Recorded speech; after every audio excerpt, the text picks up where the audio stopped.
The burgundy wine spread across my silver dress like blood on snow, and for a moment, the entire ballroom held its breath. Richard Kellerman, my department head for the past 3 years, stood there with his empty glass and that familiar sneer that had made so many employees' lives miserable. "Look who's pretending to belong at the executive table," he laughed, gesturing to his circle of sycophants. "Did you get lost on your way to the coat check, Sophia?" I felt every eye in the room on me, waiting to see if I'd run to the bathroom in tears like the last assistant he'd publicly humiliated. Instead, I calmly walked to the podium where the band had just finished their set, tapped the microphone twice, and smiled. "As your new CEO, effective Monday, let's discuss workplace respect." The silence that followed was so complete I could hear the ice settling in champagne buckets across the room. But to understand how we got to this moment, me, Sophia Martinez, standing in a wine-stained dress announcing my hostile takeover of a company that had tried to break me, we need to go back 3 years. I started at Kellerman Industries as a junior analyst in the Strategic Development Department, fresh out of Wharton with my MBA, student loans that could buy a small house, and naive optimism about corporate meritocracy. The company was a mid-sized manufacturing firm that had been family-owned for 60 years, run by 3 generations of Kellermans who believed leadership was a birthright rather than an earned position. Richard Kellerman, grandson of the founder and head of my department, made it clear from day one that I didn't belong.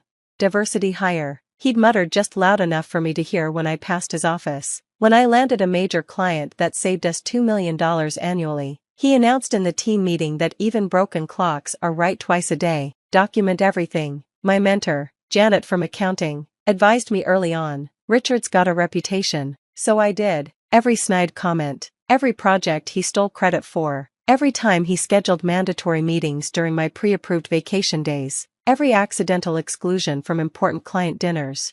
The documentation habit served me well, but not in the way Janet intended. Because while Richard was busy making my life hell, I was busy learning everything about Kellerman Industries, not just my department, everything. I spent nights studying financial reports going back decades. I mapped out supply chains, identified inefficiencies, understood why profits had been declining for 5 straight years despite a booming market. The company was bleeding money, and the Kellerman family was too busy protecting their egos to notice. "Why do you care so much?" my roommate asked, finding me at 3 a.m. surrounded by spreadsheets. "They treat you like garbage." "Because I'm not doing this for them," I replied, highlighting another wasteful expenditure. "I'm doing it for the 800 employees who depend on this place not going under." The turning point came 18 months into my tenure. Richard had just taken credit for my restructuring proposal that would save the company $5 million annually, presenting it to the board as his own work while I sat in the corner taking notes like a secretary. That night, I made a decision. If the Kellermans wouldn't save their company, I would, from them. I started with research. Quiet inquiries revealed that Kellerman Industries wasn't as family-controlled as it appeared. Old Samuel Kellerman, the founder, had been paranoid about his children fighting over the company, so he'd structured ownership oddly. The family held 45%, with the remaining 55% scattered among early investors, longtime employees, and a few institutional holders who'd long since forgotten about their small stake in a struggling manufacturing firm. Theoretically, my securities lawyer friend Marcus explained over drinks, someone could acquire majority control without the family even knowing. Theoretically, I agreed, already doing the math in my head.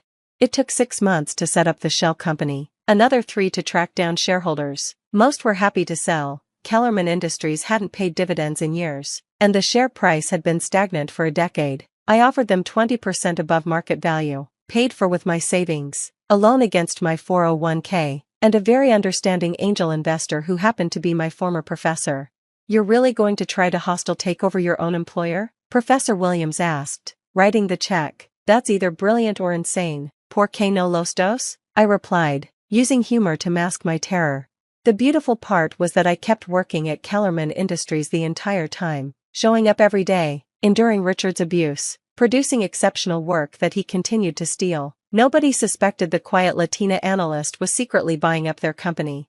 By the time I owned 32%, I was the largest single shareholder. The family's 45% was split among 7 Kellermans who spent board meetings arguing about parking spaces. I kept buying, share by share, percentage point by percentage point. The September Gala was meant to celebrate Kellerman Industries' 60th anniversary. Black tie, champagne, and the entire company watching Richard parade around like the prince of a crumbling kingdom. I hadn't planned to reveal myself that night. I was going to wait until Monday's board meeting, handle things professionally. But then Richard saw me sitting at table 2, the executive table, where my nameplate read S. Martinez, major shareholder, and couldn't resist one more humiliation. He'd been drinking, his face flushed with champagne and entitlement. His wife Brittany laughed behind her hand as he accidentally tipped his wine glass onto my dress. "So sorry," he slurred. "Not sorry at all, but really, Sophia, you should know better than to sit with the grown-ups. This table is for people who actually matter to this company." "You're absolutely right," I said, standing up calmly despite the wine dripping down my dress. "People who matter to this company should sit here." I walked to the podium with the confidence of someone holding 51% of voting shares and a board resolution in their purse. "Good evening, everyone," I began, my voice carrying across the stunned ballroom. "I apologize for interrupting your celebration, but I have an announcement that couldn't wait until Monday." Richard started laughing, turning to his table. "Is she really? Someone should get her before." "As of 4:47 p.m. yesterday," I continued, "I successfully acquired majority control of Kellerman Industries through KM Holdings LLC. The board of directors has voted, and I will be assuming the role of chief executive officer effective Monday morning." The laughter died in Richard's throat. His father, old Thomas Kellerman, current CEO, half stood from his chair, his face purple.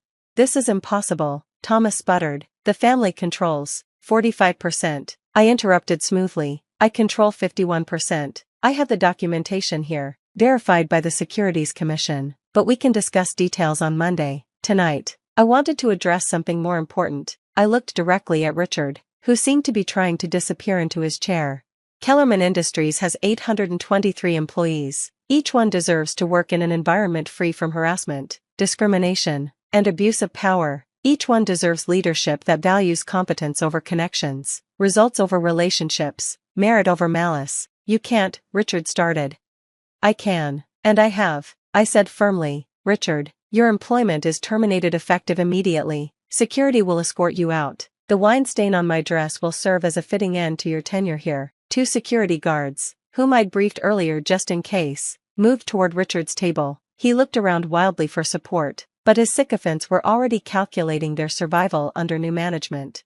"Dad," Richard pleaded to Thomas, "do something." "With what?" I asked, genuinely curious. "Your father's shares? He has 12%. Your Uncle Robert has 11%. Your Aunt Patricia has 8%. Even if every Kellerman votes together, which, let's be honest, when has that ever happened? You can't override my decisions." "This is theft," Brittany shrieked. "You stole our company." "I bought it," I corrected, "on the open market, from shareholders who were tired of watching their investment stagnate under incompetent leadership. If you'd paid attention to anything besides your wine collection and country club fees, you might have noticed." I turned back to the room, addressing the employees who'd been frozen in shock.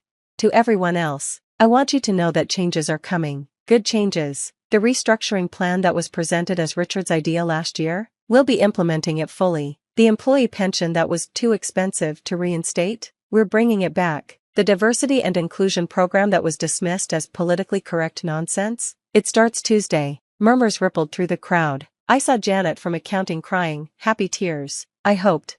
"I've spent 3 years learning every aspect of this company," I continued, "not from an executive suite, but from the ground up. I've seen the waste, the inefficiency, the missed opportunities, but more importantly, I've seen the potential, the talent, the dedication of people who deserve better leadership than they've gotten." Security was now escorting a stumbling Richard toward the exit. He turned back one last time.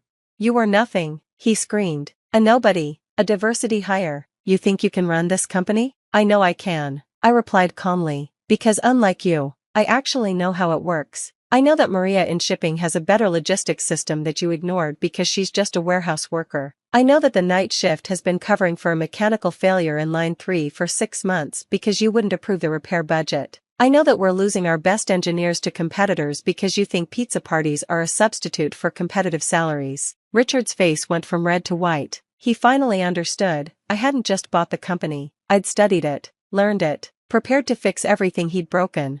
As security finally got him through the door, I turned back to the room one last time. "Enjoy the rest of your evening," I said. "Monday, we get to work, real work." Building the company Kellerman Industries should have been all along. I stepped down from the podium to complete silence. Then, from the back of the room, someone started clapping, slow at first, then joined by another, then another. Maria from shipping, Janet from accounting, the night shift supervisors, the engineers Richard had belittled. Soon, the ballroom thundered with applause from everyone except the Kellerman family table. I walked back to my seat, wine still dripping from my dress, and picked up my champagne glass. To new beginnings. I toasted to no one in particular. To new beginnings. Hundreds of voices echoed back.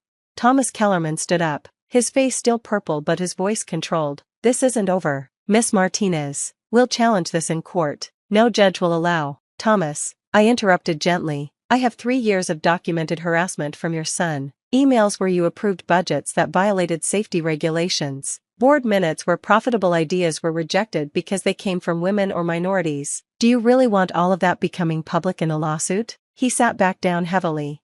Besides, I added, you're all still shareholders. If I succeed in turning this company around, and I will, your 45% will be worth far more than it is now. Sometimes the best thing a family can do for their business is let someone else run it. The rest of the evening was surreal. Employees approached me with ideas they'd been sitting on for years. Department heads who'd been afraid of Richard suddenly found their voices. The head of HR pulled me aside to show me a stack of harassment complaints against Richard that she'd been ordered to ignore.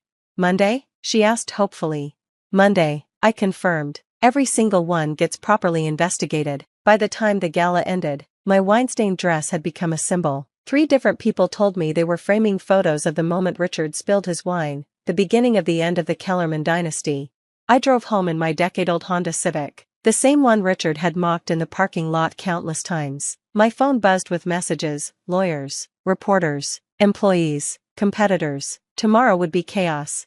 But tonight I sat in my small apartment, still in my stained dress, and pulled out the notebook where I'd been planning this for 18 months. Every move, every share purchase, every contingency. At the bottom of the last page, I'd written a quote from my grandmother, no te dejes, mija, don't let them. I hadn't. Monday morning came faster than expected. I arrived at 6 a.m., 3 hours before official start time, to find a line of employees already waiting by my new office. Word had spread over the weekend, not just about the takeover, but about the changes I'd promised. Richard's office, my office now, still reeked of his cologne and arrogance. I opened every window, then called maintenance.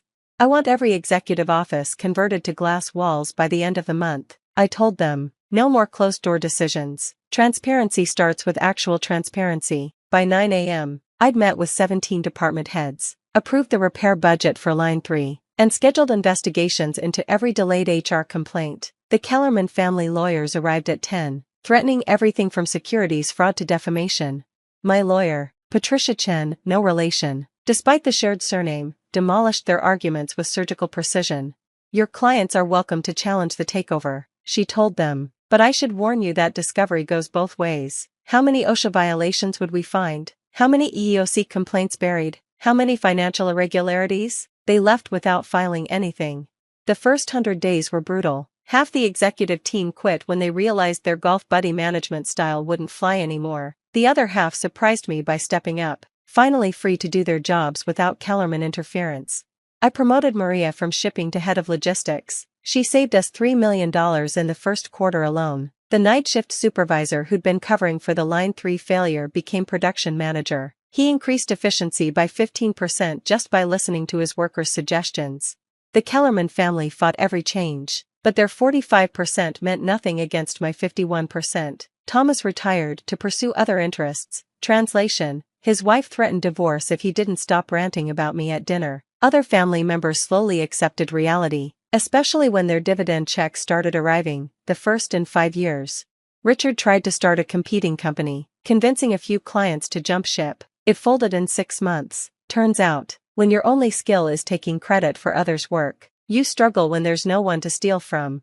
The sweetest vindication came at the next year's gala. Same ballroom, same champagne, but a completely different energy. The company had its most profitable year in a decade. We'd expanded benefits, increased salaries, and still improved margins by cutting waste instead of workers. I wore silver again, the same designer, actually, who'd been horrified by the wine stain incident and insisted on dressing me for free. This time, No one questioned my right to sit anywhere I wanted. During my speech, I mentioned that we'd be starting a scholarship program for employees' children, funded by executive bonus reductions. We're calling it the Martinez Merit Scholarship, I announced, because merit should matter more than your last name. The applause was deafening. At the back of the room, I saw Thomas Kellerman raise his glass slightly, not quite a toast, but an acknowledgement. He was making more money as a passive shareholder than he ever had as CEO. After the speech, Janet from accounting found me at the bar. "You know what the best part is?" she said, slightly tipsy on success and champagne. "Richard applied for a job here last week, through the regular portal. HR rejected him in the first round." I shouldn't have laughed, but I did. "What position?" "Junior analyst, in strategic development." The same position I'd held when he tormented me. Poetic justice, delivered by automated screening software that didn't care about last names. "Maybe he should try the coat check," I suggested, remembering his words from that night. "I hear we're hiring." 3 years later, Kellerman Industries, now KM Global after the rebrand, is valued at triple what I paid for it. We've acquired 2 competitors and expanded into emerging markets. The Harvard Business Review did a case study on our turnaround, calling it a textbook example of how toxic leadership can suppress a company's potential. Richard Kellerman now works as a middle manager at a paper supply company 2 states away. I know because he still sends LinkedIn requests every few months, which I ignore. His messages always include some variation of hoping to reconnect and valuable experience from our time working together, as if we ever worked together, as if he ever saw me as anything more than someone to step on while climbing a ladder he inherited rather than earned. The wine stain came out of my dress eventually. I had it framed, along with the share certificate showing my 51% ownership and a photo from that night, me at the podium, Richard being escorted out, and 800 employees realizing their company had finally been saved. From them, from incompetence, from the toxic belief that name and nepotism matter more than knowledge and work. My office, with its glass walls that scandalized the old guard, overlooks the production floor. Every morning, I watch the workers who really run this company clock in, and I remember what Richard said that night. "Look who's pretending to belong." I wasn't pretending, I was preparing, and when someone spills wine on your dress, sometimes the best response isn't to clean it up. Sometimes it's to buy the whole damn winery. The last Kellerman family member sold their shares last month, said they needed the money for some investment opportunity, probably another one of Richard's schemes. I bought them, bringing my ownership to 96%. The remaining 4% belongs to employees through our profit-sharing program. Because that's the difference between us. The Kellermans thought ownership was about control, about keeping others out, about protecting their privilege. But real ownership? It's about responsibility, about building something worth having, about creating value for everyone, not just yourself. And sometimes, it's about standing up in a wine-stained dress and showing everyone what real leadership looks like. Even if you have to buy the whole company to do it. I'm Maria Dalton, about to turn 27 this year, and I've been happily married for 5 years. My son, Martin, just celebrated his 4th birthday. Initially, I worked full-time after tying the knot, but now I balance part-time work at the same company. My husband, Kevin, is 30 years old, 3 years my senior. Our journey from dating to marriage was initiated by Kevin's passionate advances, but post-marriage, I observed a shift in his demeanor towards a more domineering side. Kevin has a 20-year-old sister named Jane Dalton, and their age gap seems to contribute to a somewhat indulgent relationship on Kevin's part. Before marriage, I didn't mind Jane's frequent visits and assumed they got along well. However, after tying the knot, I started noticing changes in her behavior. Jane often drops by unannounced, at any time, and expects to be served without ever bringing a token of appreciation. Kevin, rather than addressing the situation, expects me to accommodate her demands.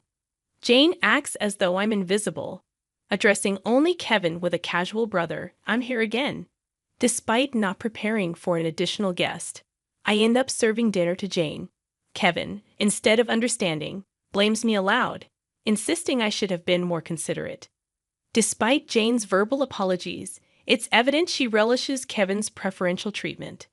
Left with leftovers, I prepare my own meal while Kevin and Jane continue their chat on the sofa, leaving the dining table messy. They never acknowledge Martin or me, treating us more like hired help than family. One evening, as I'm about to take a bath with Martin, Kevin interrupts, loudly instructing me to buy a cake for Jane. Despite it being late, Jane insists on having it immediately. Kevin blames me for delaying, and, feeling compelled, I reluctantly head to the cake shop with Martin in tow. Overhearing their conversation, I learn they're criticizing me for being inconsiderate and questioning the decision to marry me. Meanwhile, Martin, though unable to grasp the words, senses tension in our relationship. Suppressing my emotions, I ask him about his cake preference, and he cheerfully requests one with lots of fruits. Our trip to the cake shop was filled with discussions about cakes, momentarily pushing aside Kevin's earlier words. Martin and I arrived just before closing time, fortunately finding the cake Jane desired. We purchased 2 cakes, including the fruit-loaded one Martin wanted. Back home, I served the cakes to Jane and Kevin, then prepared Martin's cake and headed to the dining room. The moment I placed it in front of Martin, Jane pointed and expressed her desire for that cake. Before I could react, Kevin moved Martin's chosen cake in front of Jane, disregarding Martin's protests. Kevin justified his action, claiming he bought the cake with his earnings and had the right to choose for Martin. Unable to contain my emotions any longer, I voiced my dissatisfaction. In response, Kevin threatened with divorce. Martin, who had stopped crying, anxiously held my hand and then, after some thought, said, "Mom, I'd also love cake with strawberries on it. Yes, it's really delicious." He mentioned this while eating a cake initially wanted by Jane. Feeling that Martin was enduring too much, I lifted his cake plate when I saw Jane reaching for it. I took Martin to the next room so he could enjoy his cake in peace. Kevin apologized to Jane, claiming he was sorry for being stingy. Despite wanting to retort, I held back for Martin's sake. Watching Martin innocently enjoy his cake was a heartwarming sight. After finishing the cake, we decided to have a late bath and sleep in Martin's bed. The next morning, I discovered Jane had already left. As I prepared breakfast, I heard Martin crying. Shockingly, his piggy bank, a gift from my father, was broken, and the saved money was gone. Martin, who always said goodnight to the piggy bank, was left heartbroken. When I questioned Kevin about it, he casually mentioned that Jane needed some money, so she took it from the piggy bank. Holding a crying and shaken Martin, I felt his pain so acutely that I cried with him. It was painful to witness Kevin prioritizing and caring for his sister more than our son. Expressing my anger and sadness, I confronted Kevin, breaking my usual silence on arguments in front of Martin. Kevin, without a word, went to the bedroom and returned with something shocking in hand: divorce papers. I discovered the hidden divorce papers that Kevin had tucked away somewhere I didn't know. In a sudden burst, he confronted me, shoving the papers at me before storming out of the house with a loud bang. Martin, who had never cried over the issues with Kevin and Jane, seemed to have reached his limit, crying since last night. Unable to bear seeing Martin so hurt, I suggested skipping daycare for the day, and he happily agreed with a loud yes, showing a faint smile. We spent the day playing and bonding, with Martin bringing a picture book from the shelf, sitting on my lap, and happily remarking, "The teacher at the nursery today was Mama, right? He looks like an angel." His little heart seemed filled with patience, and I decided to make the day special by taking a day off from work. Despite causing potential trouble at my workplace, they kindly understood the situation and granted me a day off. In the morning, we visited the park, played hide and seek, and had fun in the sandbox and on the slide. When we returned home for lunch, Martin appeared sleepy, usually napping by himself. But today he fell asleep on my lap like when he was a baby. Though I initially thought of doing household chores during his nap, I decided that today was special. Instead, I allowed myself to be healed by his peaceful sleeping face and gentle breathing. However, my serene moment was abruptly interrupted by a noise from the entrance, indicating the front door had opened. As it wasn't Kevin's usual time to come home, I became suspicious and quickly hid in the bedroom closet, clutching Martin. A voice echoed through the house, and to my surprise, it was Jane. Trembling with fear, I listened as she searched for something, expressing frustration over not finding it. Jane then made a phone call, mentioning Kevin and discussing their unsuccessful search. After hearing her lock the front door and leave, I put Martin to bed and contemplated the strange events.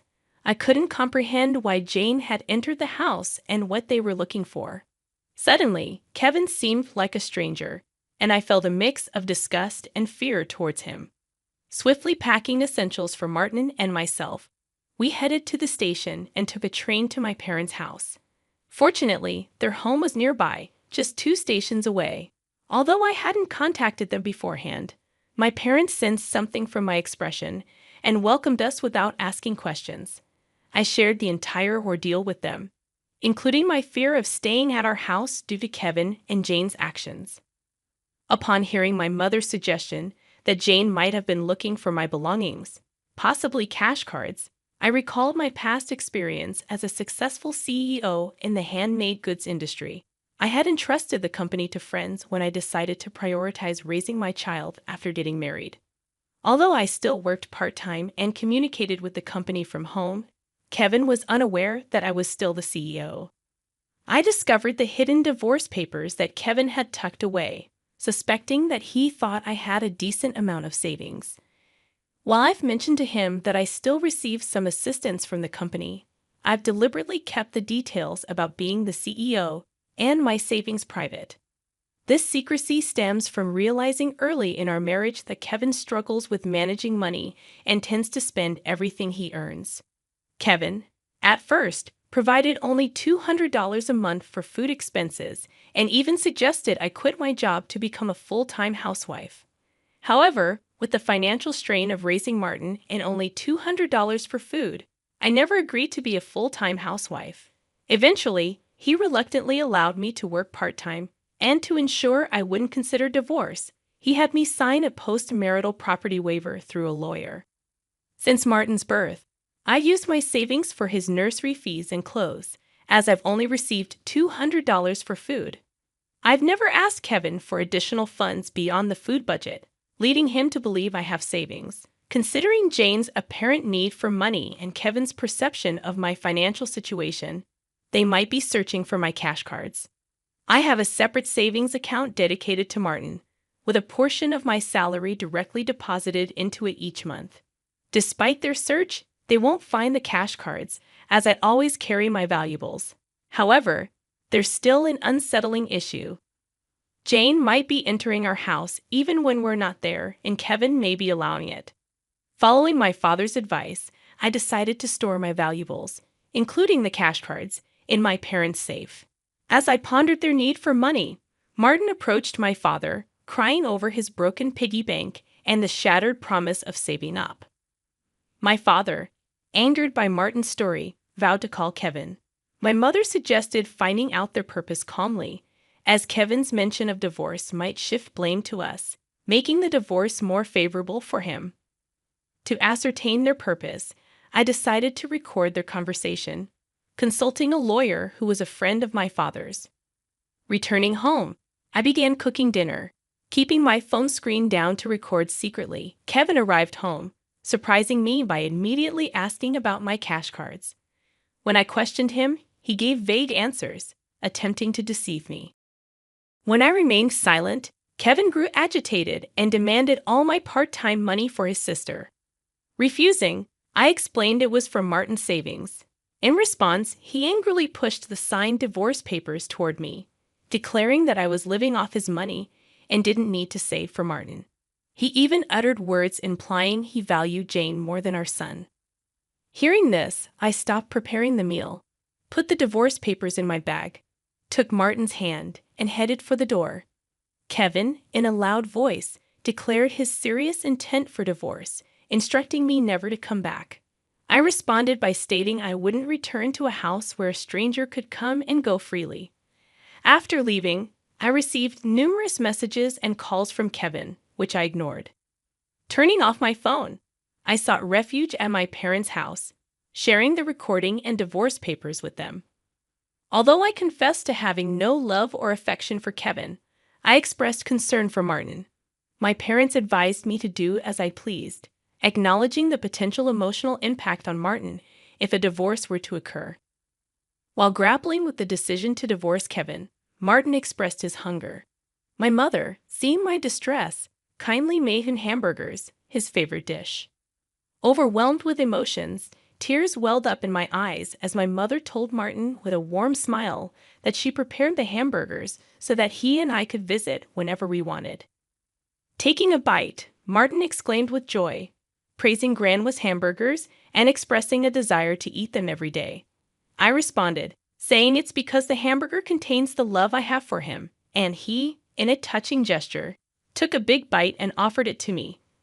Moved by Martin's kindness, my tears couldn't be held back, and even though I tried to stop them, they persisted.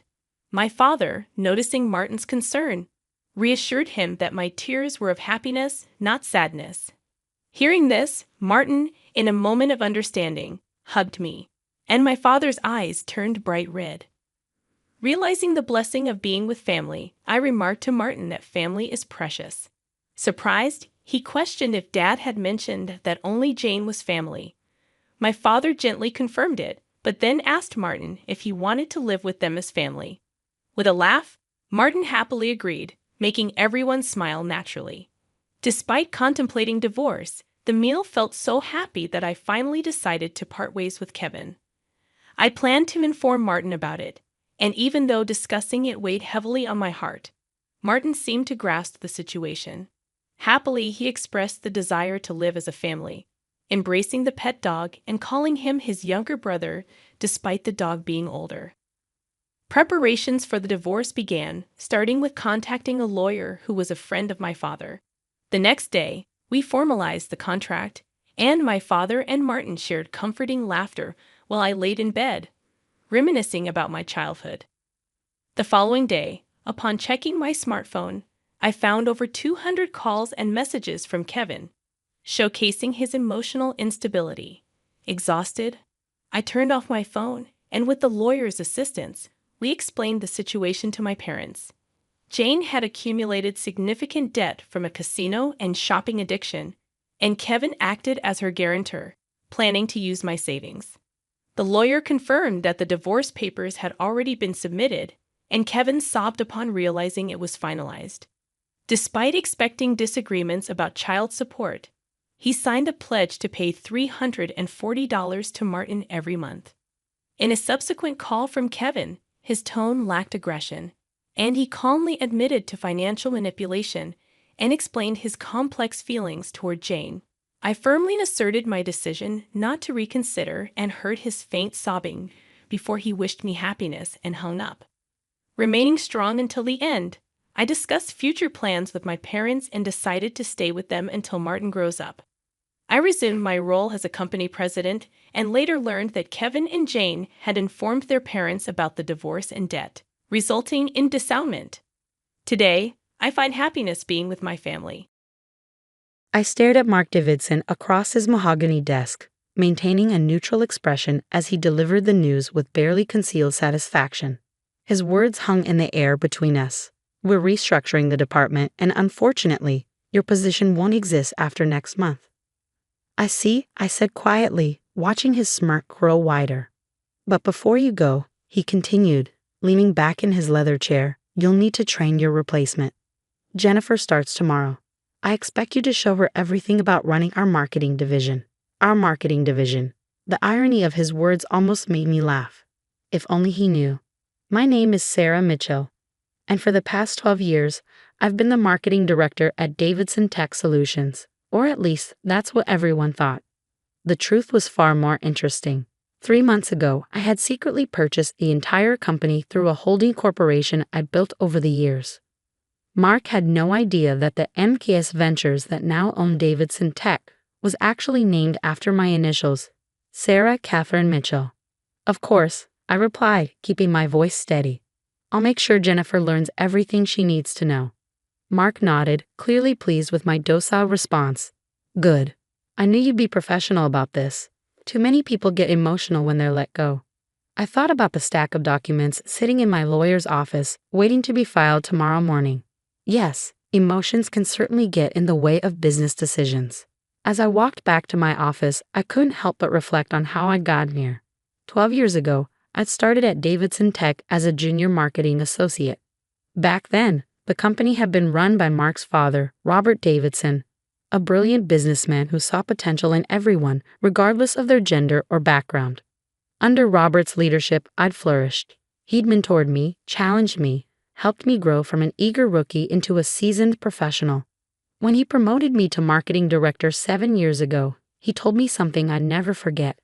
Sarah, success isn't just about making money. It's about building something that matters. But 3 years ago, Robert had passed away suddenly, leaving the company to his son. Mark had immediately started dismantling everything his father had built. The inclusive culture, the emphasis on innovation, the focus on employee growth.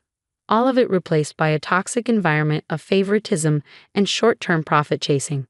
I watched as talented people were pushed out, replaced by Mark's drinking buddies and golf partners. The company's reputation began to suffer, our market share started slipping, and our best clients began looking elsewhere. That's when I started buying stock. It had begun as a small investment, just a few shares purchased through my personal account.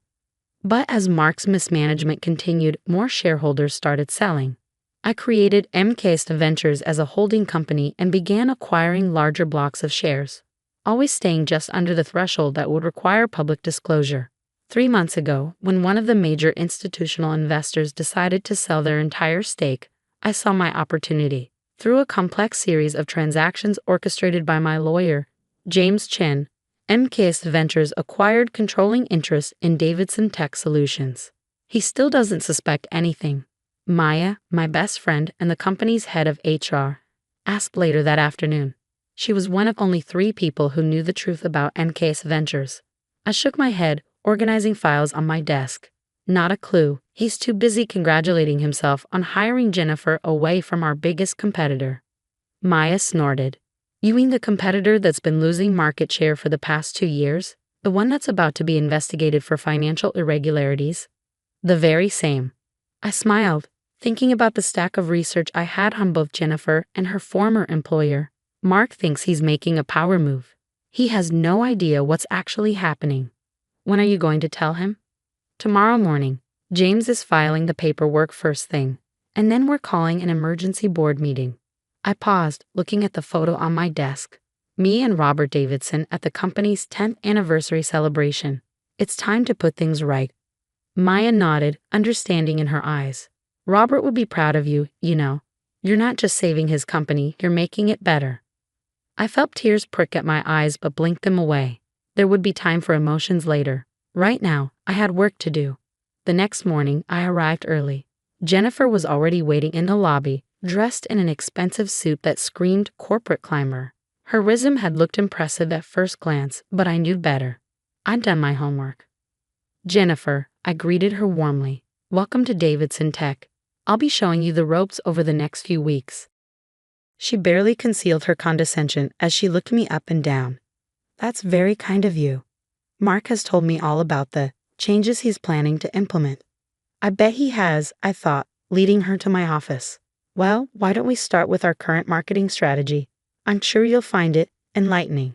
For the next 2 hours, I walked Jennifer through our campaigns, our client relationships, and our future plans. She interrupted frequently, making suggestions that showed she had no real understanding of our industry or our market position.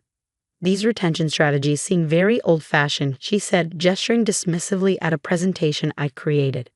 In my experience, aggressive acquisition is much more effective than maintaining existing relationships. I made a note on my pad. Her attitude was confirming everything my research had suggested about her previous employer's troubles. At 10 a.m., my phone buzzed. A text from James.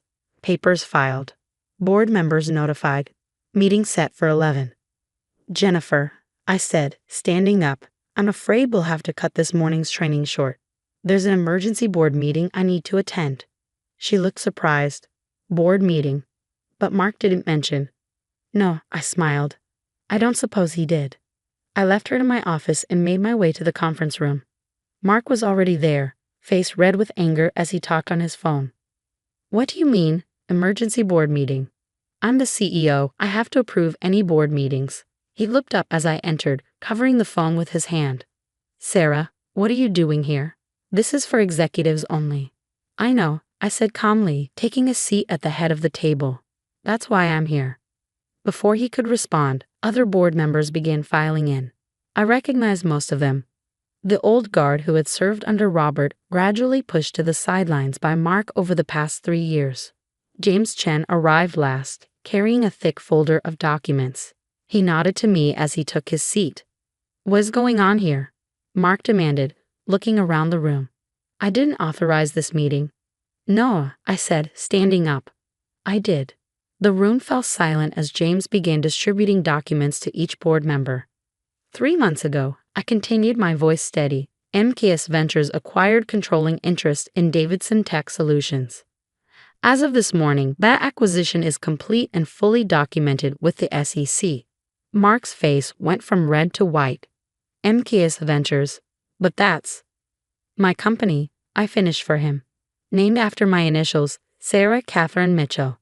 The board members were reading through the documents now, murmurs of surprise and understanding filling the room. "This is impossible," Mark sputtered.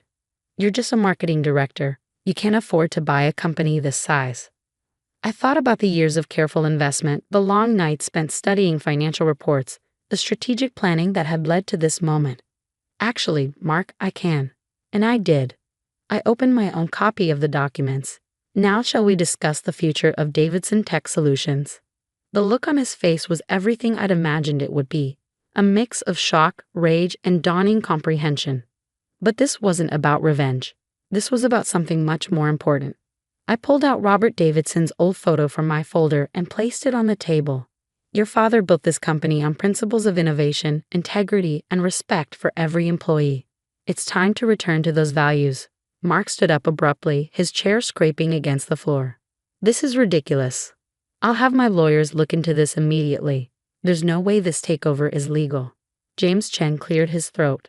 "I assure you, Mr. Davidson, everything is perfectly legal. I've personally overseen every transaction. Would you like to see the documentation of how Ms. Mitchell acquired the shares?" I watched as James methodically laid out the paper trail, every stock purchase, every filing, every legal document that proved MKS Ventures' legitimate acquisition of Davidson Tech Solutions.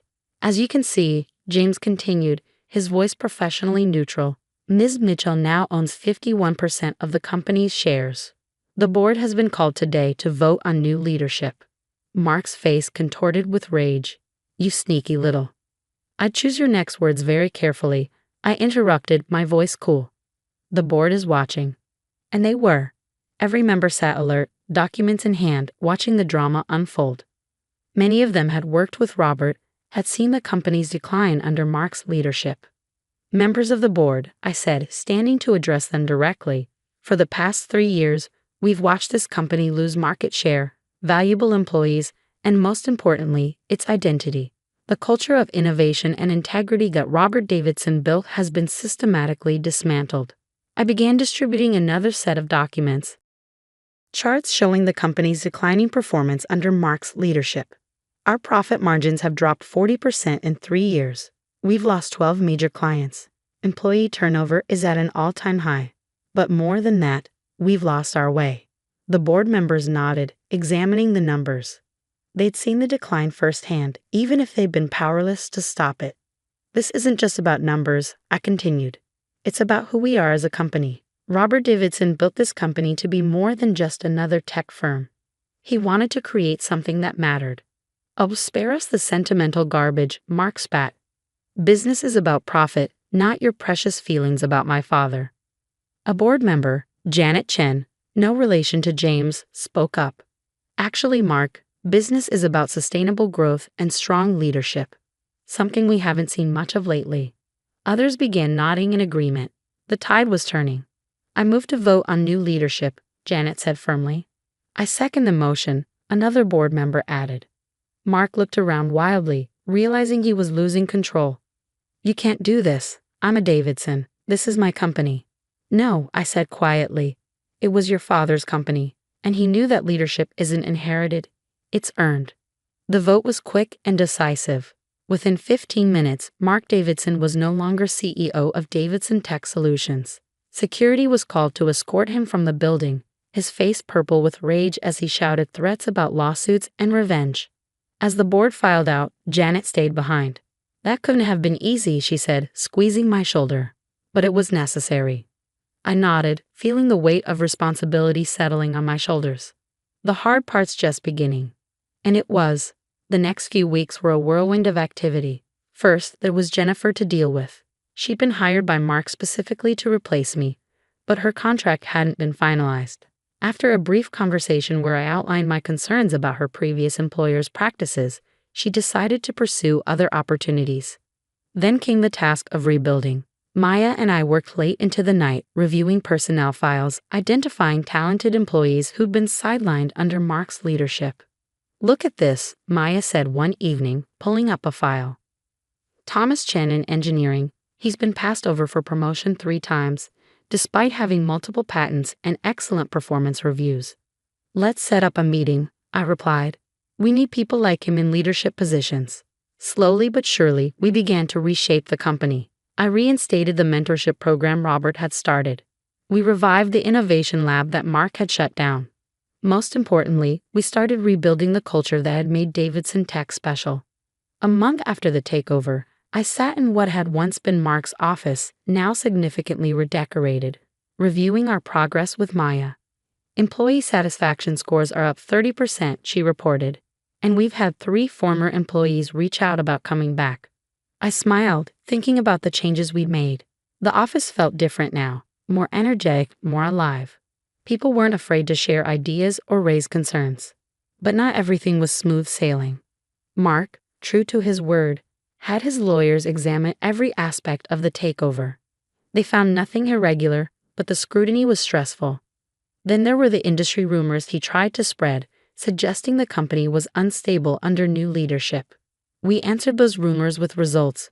Within 6 months, we'd not only stabilized our market position but begun to grow again. Innovation, once stifled, flourished. New products were developed, new clients signed. 1 year after the takeover, I stood in front of the entire company at our annual meeting. The auditorium was packed. We'd hired over 100 new employees in the past year. When Robert Davidson founded this company, he had a vision. Not just of creating successful products, but of building something meaningful. A place where innovation and integrity went hand in hand. I paused, looking out at the sea of faces. Some had been there under Robert's leadership, others were new, but all shared the same sense of purpose. For a while, we lost sight of that vision. But today, we're back on track. Our profits are up 45% from last year. Our employee satisfaction is at an all-time high. But more importantly, we're making a difference. I gestured to the screen behind me, showing our latest project. A collaborative effort between our tech team and local schools, helping bring STEM education to underprivileged communities. "This is what success looks like," I continued. "Not just numbers on a spreadsheet, but real impact on real people's lives." After the meeting, Maya found me in my office, staring at Robert's old photo. "He would be proud, you know," she said softly. I nodded, touching the frame gently. "I hope so." Sometimes I wonder if I did the right thing, taking over the way I did. "Sarah," Maya said firmly, "you didn't just take over. You saved this company. Look at what you've built." She was right. In the past year, we'd done more than just restore the company. We'd made it better. Our technology was more innovative, our culture stronger, our impact greater. The photo on my desk wasn't just of Robert anymore. Next to it sat a new one, taken at our last company picnic. Hundreds of smiling faces, all part of something bigger than themselves. That evening, as I prepared to leave the office, I received an unexpected email. It was from Robert's widow, Margaret. "Dear Sarah, I've been watching what you've done with the company this past year. Robert always said you were special, that you understood what Davidson Tech was really about. He was right. Thank you for keeping his dream alive and for making it even better. With gratitude, Margaret." Tears pricked at my eyes as I read her words. This was why I'd done it, not for revenge against Mark, not for personal gain, but because some things are worth fighting for. The next morning, I arrived early as usual. The office was quiet, but not for long. Soon it would be filled with energy, ideas, and possibility. As I walked to my office, I passed the wall where Robert's old motto hung. "Success isn't just about making money. It's about building something that matters." I smiled, thinking about how far we'd come. Mark had thought he was pushing me out, forcing me to train my replacement. Instead, he'd inspired me to become something more, not just an employee, but a leader, not just a marketer, but a visionary. Sometimes the best revenge isn't revenge at all. It's proving that you were right all along, that integrity, innovation, and respect aren't just nice words on a wall, but principles worth fighting for. As the office began to fill with employees, I heard the familiar buzz of creativity and collaboration. This was Robert Davidson's real legacy, not just a successful company, but a place where people could grow, innovate, and make a difference. And now it was my legacy too. The pot roast was getting cold, but my mother kept refilling everyone's wine glasses as my brother Mike continued his performance. I mean, seriously, he said, waving his fork for emphasis. Who needs a smart device that tracks their pet's emotional state? It's the dumbest thing I've ever heard. My name is Sophie Chen, and at 29, I just sold my pet tech company, Popprint AI, to Google for $4.2 billion. Not that anyone at this family dinner table knew that yet. It's not just emotional tracking, I said quietly, pushing my peas around my plate. The AI can predict health issues before they become serious, potentially saving pets' lives. Mike rolled his eyes. Right, because what the world really needs is more hypochondriac pet owners. Tell me, how many of these magical collars have you actually sold? I took a sip of water, thinking about the confidentiality agreement sitting in my laptop bag.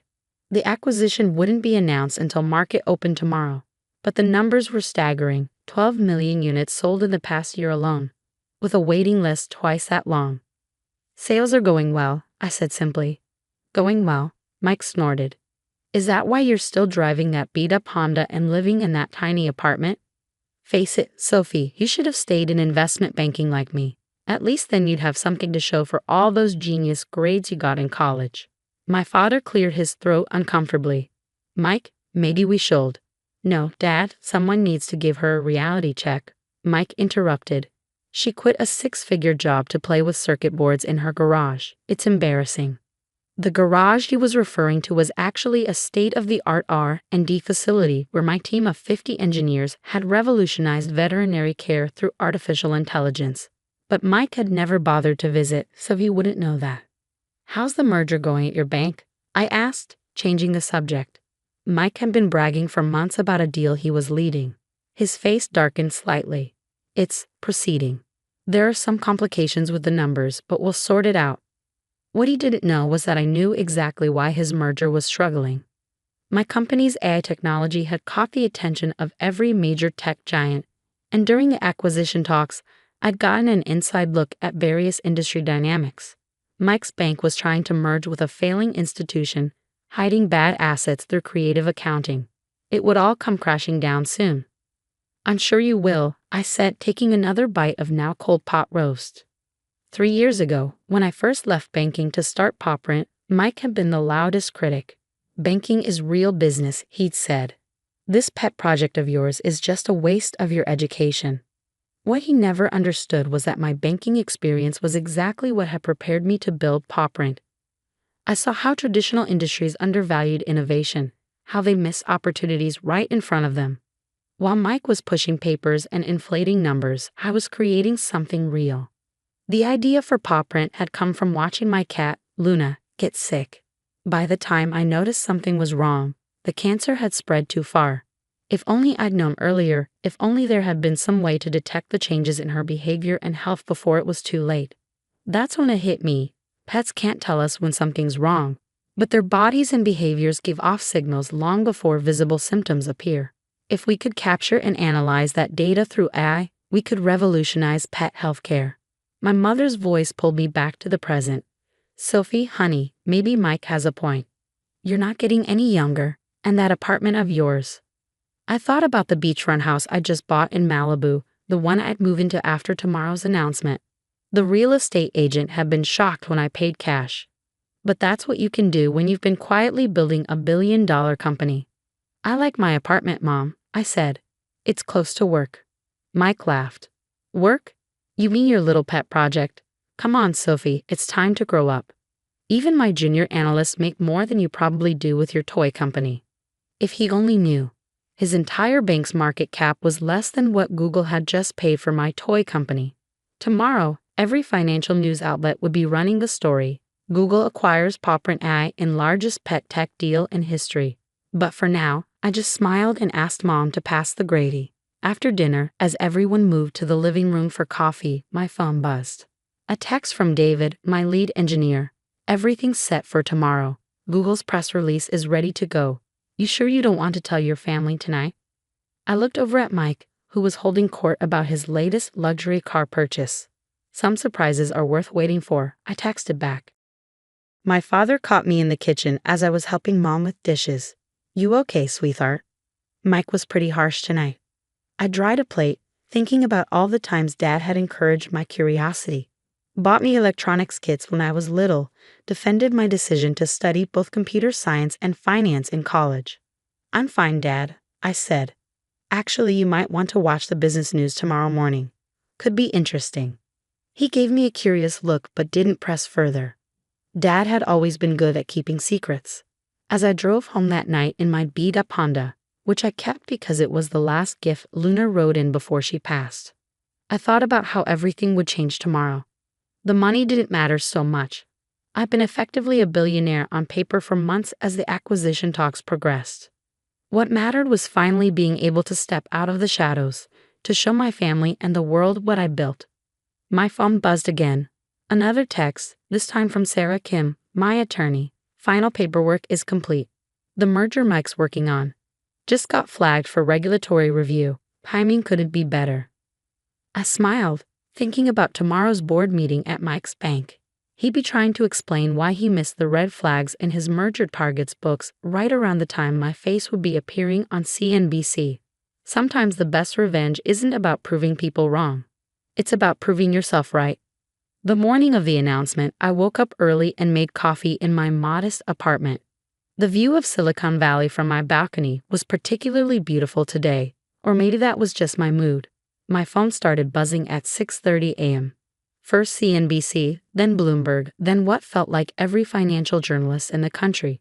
They all seen the press release. Google acquires AI for $4.2 billion, marking largest pet tech acquisition in history. I declined the interviews for now. There would be time for that later. Instead, I turned on CNBC and waited. At 7:45 a.m., my face appeared on the screen alongside the acquisition headlines. Within minutes, my phone exploded with notifications. First was Mom, Sophie? Is this real? Call me. Then Dad. I knew it. So proud of you, sweetheart. Mike's name was notably absent from my notifications. I drove to PawPrint headquarters, where my team was gathering for the announcement. As I walked through the office, people were hugging, crying, celebrating. Many of them had taken equity instead of higher salaries when they joined. They were all millionaires now. Ms. Chen, my assistant Rachel, called out, "Your brother's bank is trying to reach you. Apparently, they're interested in investment opportunities." I smiled. Tell them to contact Google's corporate development team. We're a subsidiary now. The irony wasn't lost on me. 3 years ago, when I was trying to raise my first round of funding, I'd approached Mike's bank. He'd laughed me out of the building, telling me to come back when you have a real business plan. Now his bank was desperate for a piece of the action, but it was too late. The same day my acquisition was announced, news broke about the troubled merger Mike had been working on. The target company's books were worse than anyone had realized. His bank stock was in freefall. Around noon, my mother showed up at the office, tears in her eyes. "Why didn't you tell us?" she asked, hugging me tight. "All this time we thought." "You thought what, Mom?" "That I was failing. That Mike was right about me wasting my potential." She had the grace to look embarrassed. "We just worried about you, working all those hours, living so modestly when you could have had such a comfortable life in banking." I led her on a tour of the office, showing her the labs where we developed our AI technology, the walls covered in thank you letters from pet owners whose animals' lives had been saved by our early detection system. "I am comfortable, Mom," I said. "I've been comfortable for a while. I just didn't need to show it off." My phone buzzed. Mike was finally calling. I let it go to voicemail. Later that afternoon, I had my first official meeting with Google's executive team. They wanted to discuss expansion plans, integration strategies, and my role going forward. I'd be leading their new pet technology division with a significant budget and autonomy. As I left the Google campus, another voicemail from Mike. Sophie, we need to talk. This merger situation. I could really use your help. Your exit is all anyone's talking about. Maybe you could put in a good word with some investors. I thought about all the family dinners where he belittled my work, all the times he dismissed my company as a cute hobby. Now he wanted my help. When I got home that evening, I found him waiting in my building's lobby. How did you get in here? I asked, though I knew the answer. He was still my emergency contact. Something had need to change. Sophie, please, he said, following me to the elevator. My career is on the line here.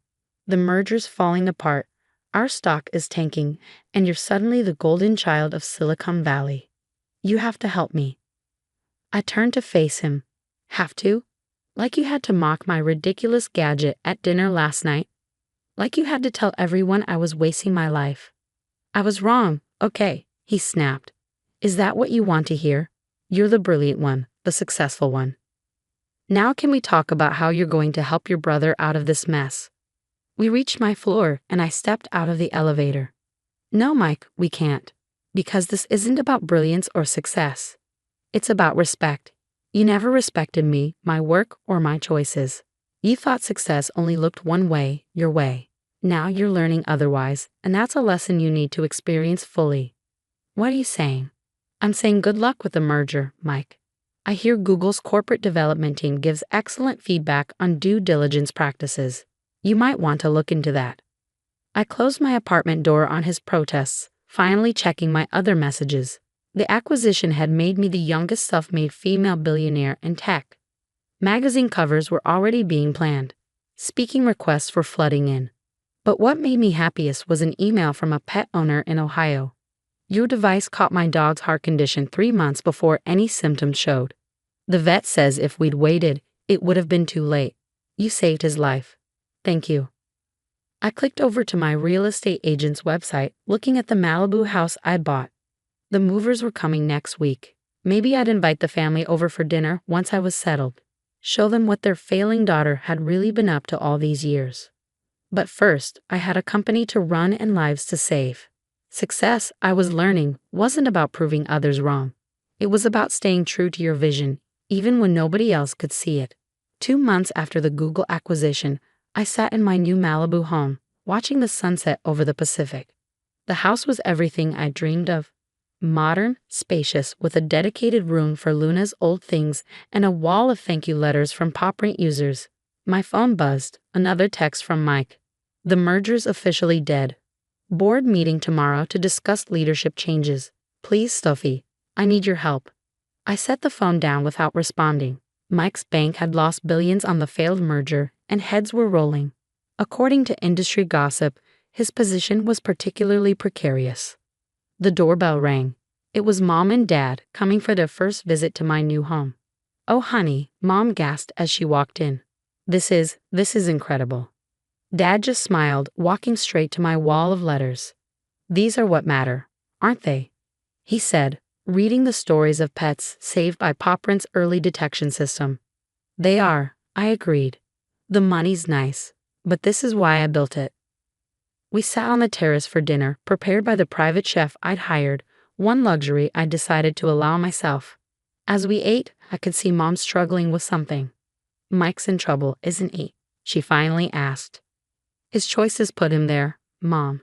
Not me. But you could help him. With your connections now. I set down my fork.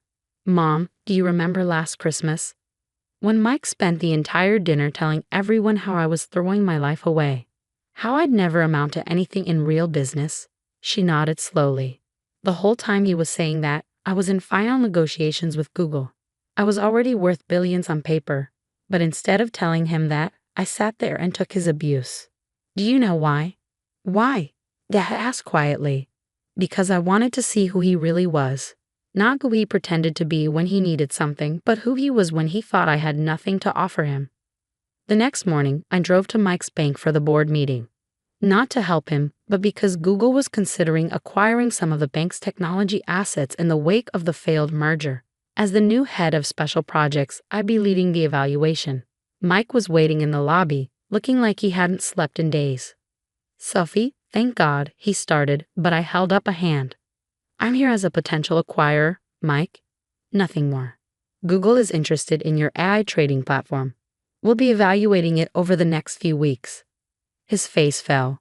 But I'm your brother. Yes, you are.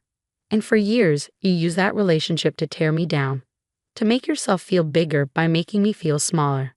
Now that the tables have turned, you want to use that same relationship to save yourself. I said I was sorry. No, Mike, you said you were wrong. There's a difference. Sorry means understanding the harm you caused and wanting to make amends. Wrong just means the outcome didn't match your expectations. I walked past him to the elevator, remembering all the times he'd made me doubt myself, all the family dinners where he'd dismissed my dreams.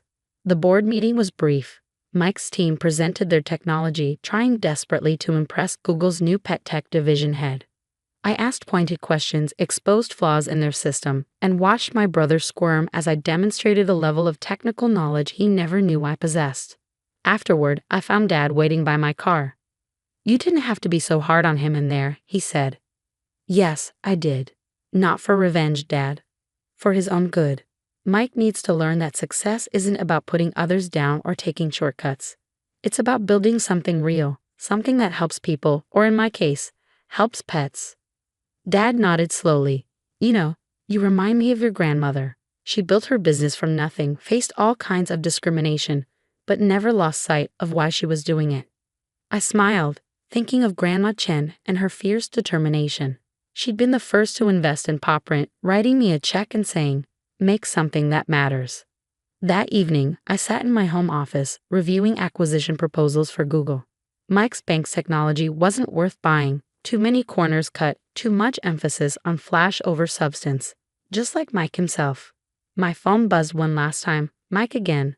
I get it now. I really do. I'm sorry, Sophie. Not because I was wrong, but because I hurt you. Can we talk? Really talk? I stared at the message for a long time, thinking about family and forgiveness and what really matters in the end. Coffee tomorrow, I texted back. My office at Google. Let's start over. Because sometimes success isn't just about proving yourself right or others wrong. Sometimes it's about showing others a better way forward, even if they have to fall first to see it. As I looked out at the ocean, I thought about Luna, whose illness had inspired all of this. On my desk sat her old collar, now retrofitted with the latest version of PopPrint's technology. It wouldn't bring her back, but it was saving thousands of other pets every day. That's what real success looks like. Not the house or the billions or the headlines, but the lives changed for the better. Even if some of those lives belong to people who once doubted you. I never planned to reveal my success at my brother Marcus's wedding. For years, I'd kept my true position hidden from my family, letting them believe I worked at a tiny consulting firm while I secretly built an empire. But Marcus's cruel words that day changed everything. Standing in the opulent ballroom of the Grand Plaza Hotel, I smoothed down my simple navy dress, deliberately chosen to be understated. Around me, crystal chandeliers cast a warm glow over elaborately decorated tables while waiters circulated with champagne. This was exactly the kind of ostentatious display Marcus loved, a chance to show off his supposed success to everyone. Sophie. My mother's voice cut through my thoughts. There you are. Why aren't you mingling? Everyone's asking about you. Her eyes swept critically over my dress, her lips pursing slightly. Though I suppose there's not much to tell. I took a slow sip of champagne, thinking about the board meeting I'd led just yesterday, where we'd finalized the acquisition of our biggest competitor. I'm doing fine, Mom. The consulting work keeps me busy. She sighed dramatically. Busy isn't the same as successful, dear. Look at your brother, youngest VP in Sterling Industries history, about to marry the CEO's daughter. That's what real success looks like. I bit back a smile, knowing that Sterling Industries had been struggling lately. In fact, they'd been desperately trying to arrange a meeting with my company's CEO. Me, for months. But of course, my family didn't know that. They didn't know that the tiny consulting firm I supposedly worked for was actually Aurora Consulting Group, one of the largest business advisory firms in the country. And they certainly didn't know that I wasn't just an employee. I was the founder and CEO. Sophie. Marcus's booming voice interrupted my thoughts. He strode over, champagne in hand, his new bride Jessica clutching his arm. Still hiding in corners at parties? Some things never change. Jessica giggled, adjusting her designer dress. Oh, Marcus told me all about your little consulting job. It's so cute that you're trying to make it on your own. I watched them, remembering how different things had been 15 years ago. Back then, Marcus had been the struggling one, barely passing his classes while I graduated top of my class. But then Dad had stepped in, using his connections to get Marcus an entry-level position at Sterling Industries. Meanwhile, I was told to be realistic about my ambitions. Someone has to do the small jobs, Marcus continued, his voice carrying just enough for nearby guests to hear. Poor sis, still working at that tiny firm while the rest of us are making real careers. But hey, at least you can say you're independent, right? Jessica laughed again, a sharp sound like breaking glass. Oh, darling, be nice. Not everyone can be as successful as you. I felt the weight of the antique locket around my neck, my grandmother's final gift to me before she passed. She had been the only one who believed in me, who supported my dreams with more than just empty words. Success comes in many forms, Marcus, I said quietly. Sure, sure. He waved his hand dismissively. Speaking of success, did you hear? Sterling's CEO is actually coming to the wedding reception tonight. Mr. Harrison himself. He never attends employee events, but for me, he puffed up with pride. I knew exactly why James Harrison was attending. He wanted to discuss the potential buyout of Sterling Industries, a discussion he'd been trying to have with me for weeks.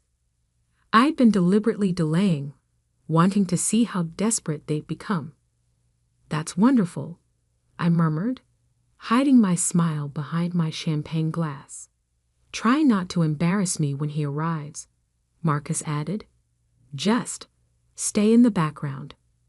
This is important for my career. Before I could respond, a sudden hush fell over the room. James Harrison had arrived, his commanding presence drawing all eyes.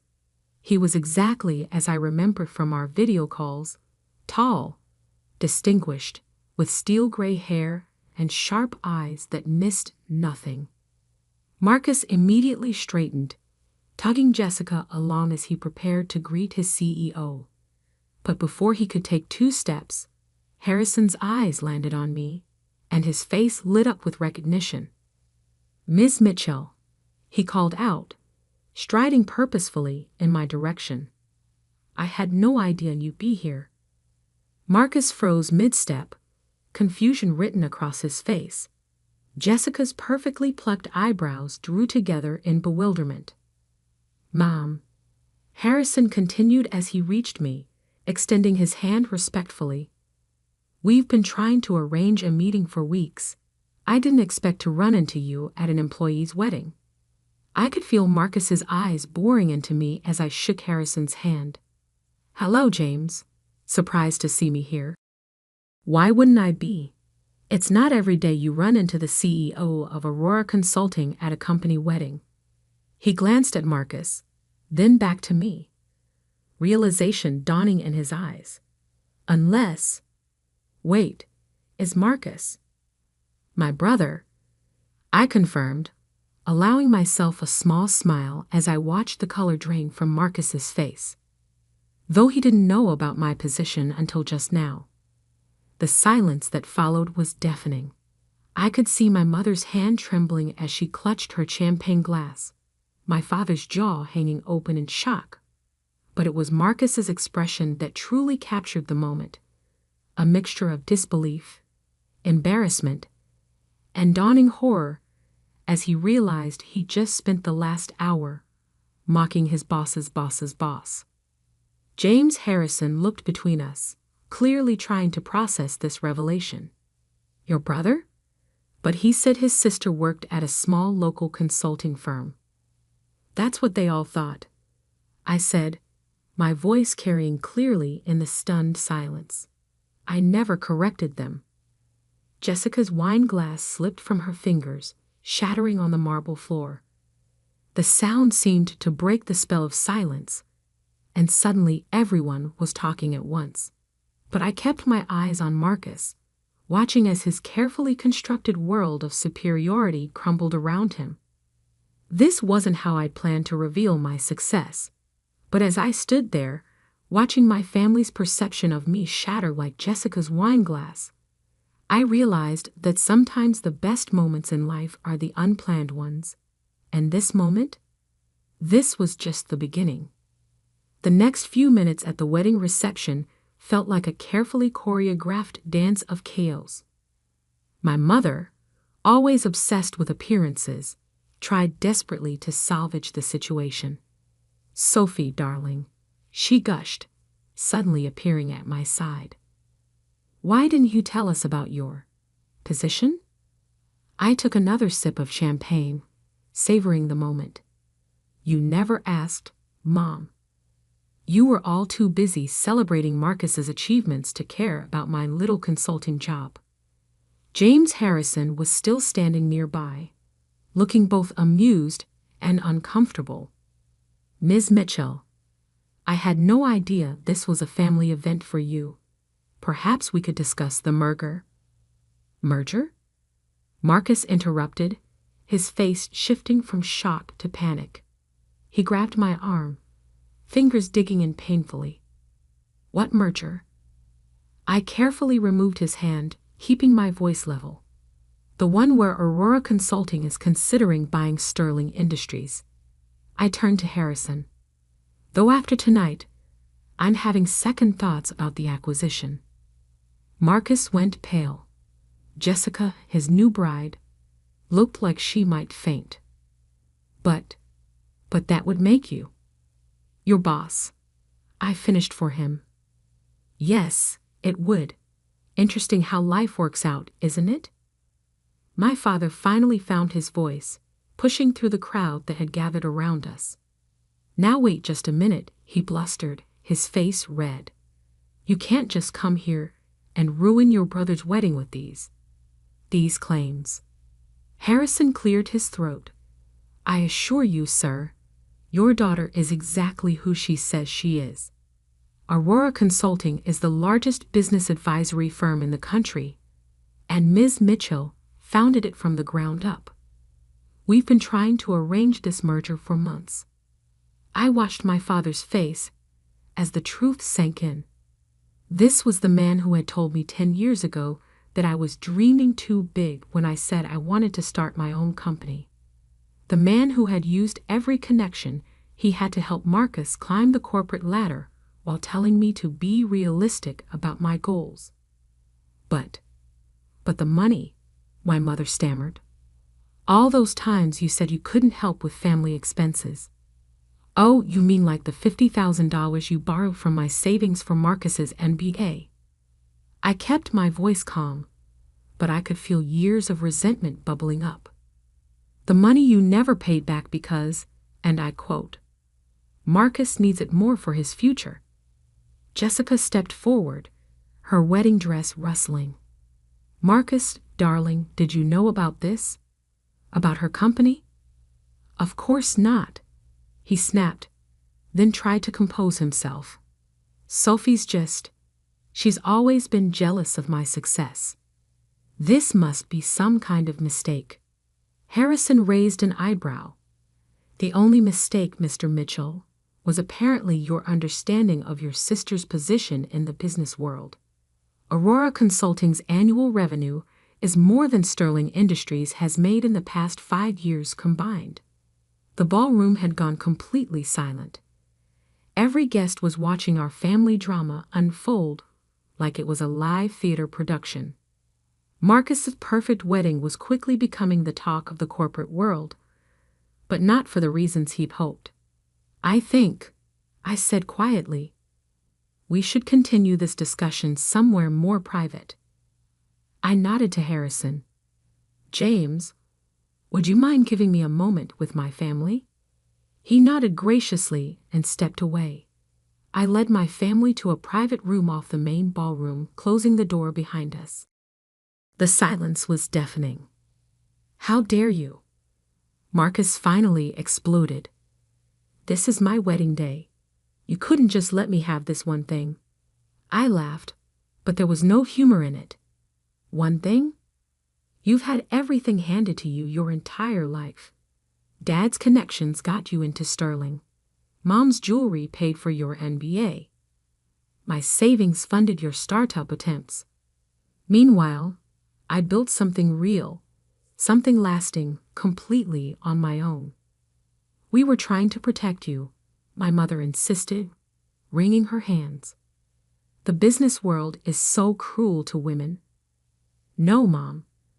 You weren't protecting me. You were dismissing me.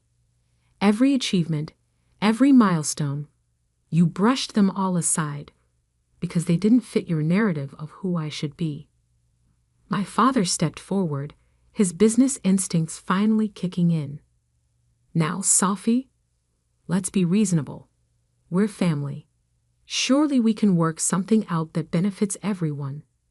You mean now that you know I'm successful, you want to be part of it? I shook my head. The merger with Sterling was a courtesy to Harrison. He's a good CEO dealing with a bad board. But after tonight, I met Marcus's eyes. I think it's time for some changes. You can't do this, Marcus whispered, his arrogance finally cracking. My position, my future. Your position was always built on sand, Marcus. You've lost 3 major clients this year alone. The only reason you still have a job is because of your connection to Jessica's family. I straightened my simple navy dress. But don't worry. When Aurora acquires Sterling, we'll find a position suited to your actual qualifications. Jessica let out a small sob. My father won't let this happen. He's on the board. Your father, I said gently, called me last week to make sure the merger goes through. Sterling Industries is drowning in debt, and Aurora Consulting is their only lifeline. The gravity of the situation finally seemed to hit Marcus. His legs gave out, and he sank into a nearby chair. All this time, while we were mocking you, you were building an empire? I tried to tell you, all of you, so many times, but you never listened. You were too busy planning Marcus's next promotion, too focused on maintaining the perfect family image. I moved toward the door. Well, now you know the truth, and things are going to change. Sophie, please, my mother called out as I reached for the handle. We're still family. I paused, my hand on the door. Family? I turned back to face them. Family supports each other. Family listens. Family doesn't mock and dismiss and tear down. You weren't family when I was struggling. You don't get to claim family now that I'm successful. With that, I opened the door and walked back into the ballroom, leaving them to process the new reality of our family dynamic. Harrison was waiting for me near the bar, a knowing look in his eyes. Shall we discuss the merger terms, Ms. Mitchell? He asked quietly. I nodded, a small smile playing at my lips. Yes, James. I think it's time to reshape Sterling Industries, starting with the management structure. As we walked away to discuss business, I could feel my family's eyes on my back. The simple navy dress I'd chosen to seem understated now felt like armor. They had spent years underestimating me, dismissing my achievements, treating me like the family disappointment. But now they knew exactly who I was. And this was just the beginning of their education. The weeks following Marcus's wedding were exactly what I expected. A hurricane of family drama, desperate attempts at reconciliation, and not-so-subtle manipulation. My phone buzzed constantly with messages. "Sophie, darling, let's discuss this like family." "Mom, your brother is devastated. How could you do this to him?" "Dad, we need to talk about my position at Sterling." "Marcus, my father wants to meet with you." "Jessica." I ignored them all. I had a merger to complete. The morning of the Sterling Industries board meeting, I stood in my office on the top floor of Aurora Consulting's headquarters, adjusting my suit jacket. This wasn't the simple navy dress from the wedding. Today, I wore a tailored black Armani suit that screamed power and authority. No more hiding. My assistant Emma knocked on the door.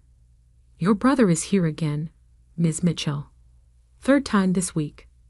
I sighed, checking my watch. Sent him in. Might as well deal with this before the board meeting. Marcus walked in, looking disheveled, a far cry from his usual polished appearance. His designer suit was wrinkled, his tie slightly askew. "Sophie, please. You have to listen to me." "I'm listening," I said, sitting behind my desk. "Though I'm not sure what's left to say after your 20 voicemails and 37 texts." He ran a hand through his hair.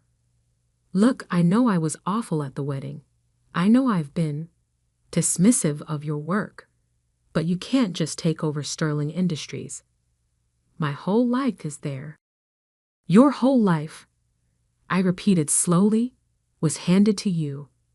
Every opportunity, every promotion, every success, it was all arranged by Dad or bought with someone else's money, usually mine. That's not fair. Not fair." I stood up, placing both hands on my desk. "What's not fair was using my savings for your MBA, without asking. What's not fair was mocking my tiny firm while I built an empire. What's not fair was treating me like a failure while I succeeded beyond anything you could imagine." "I'm sorry," he whispered, and for the first time, I thought he might actually mean it. "Sorry doesn't change the past, Marcus, and it doesn't change what's about to happen." I checked my watch again. "The board meeting starts in an hour. I suggest you prepare yourself." "What's going to happen to me?" I sat back down, studying him. "That depends on you. Aurora Consulting rewards competence, not connections. If you want to keep a position at Sterling after the merger, you'll have to earn it. Actually earn it." His face paled. "You mean?" "Starting from the bottom. Learning the business properly. No shortcuts, no special treatment." I held up a hand as he started to protest. "It's that or severance. Your choice." Just then, my office door opened again. This time, it was my parents, barging in despite Emma's protests. "Sophie," my mother started, her voice quivering. "We've been trying to reach you for weeks." "I've been busy," I replied coolly. "Running my tiny firm takes a lot of work." My father stepped forward, his face set in what I recognized as his negotiation expression. "Honey, we need to talk about this rationally. You can't just destroy your brother's career over some past misunderstandings." "Misunderstandings?" I laughed. "Is that what we're calling years of dismissal and disrespect now?" "We made mistakes," my mother admitted, wringing her hands. "But we're family. Surely that counts for something."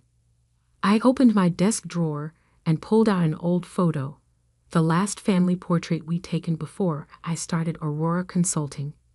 In it, I stood slightly apart from the others, wearing a simple dress while they were all in designer clothes. Even then, I was an outsider in my own family. Family counted for something when I needed support starting my business. It counted when I was working 18-hour days building my company. It counted all those times you chose to celebrate Marcus's minor promotions while ignoring my major achievements. I set the photo down. But now it's just business. A knock at my door interrupted us. Emma poked her head in. "Ms. Mitchell? The board is gathering." I stood up, straightening my jacket. "Thank you, Emma. I'll be right there." I turned to my family. "You're welcome to stay and watch the meeting on the monitors in the waiting area. I think it'll be educational." The Sterling Industries boardroom fell silent as I walked in. 15 pairs of eyes followed me to the head of the table, where James Harrison stood to greet me. "Ms. Mitchell, thank you for joining us. Shall we begin?" The next hour was a masterclass in corporate restructuring. I laid out Aurora's plans for Sterling, department by department, position by position. By the end, several board members were nodding appreciatively while others looked shell-shocked. And finally, I concluded, we'll be implementing a complete overhaul of the management structure. No more positions based on connections rather than competence. Through the glass walls, I could see my family watching from the waiting area. Marcus had sunk into a chair, his head in his hands. My parents stood rigid, finally understanding the full scope of my power. After the meeting, Harrison approached me. "Brilliant presentation, as always. Though I have to ask, your brother's position will be handled fairly," I assured him. "If he's willing to work for it, there's a place for him, starting in entry-level sales." Harrison nodded approvingly. "You're more generous than many would be in your position." "This isn't about revenge," I said, gathering my papers. "It's about building something lasting, something real." When I walked out to the waiting area, my family was still there. They looked different now, smaller somehow, less intimidating than they'd seemed all those years ago. "So that's it?" Marcus asked quietly. "Everything changes just like that." "Everything changed years ago, Marcus. You just didn't notice because you were too busy looking down on me." I turned to my parents. "The company will be sending over new employment contracts tomorrow. I suggest you all read them carefully." "Sophie," my mother stepped forward, tears in her eyes. "We were wrong about you. So wrong. Can't we start over?"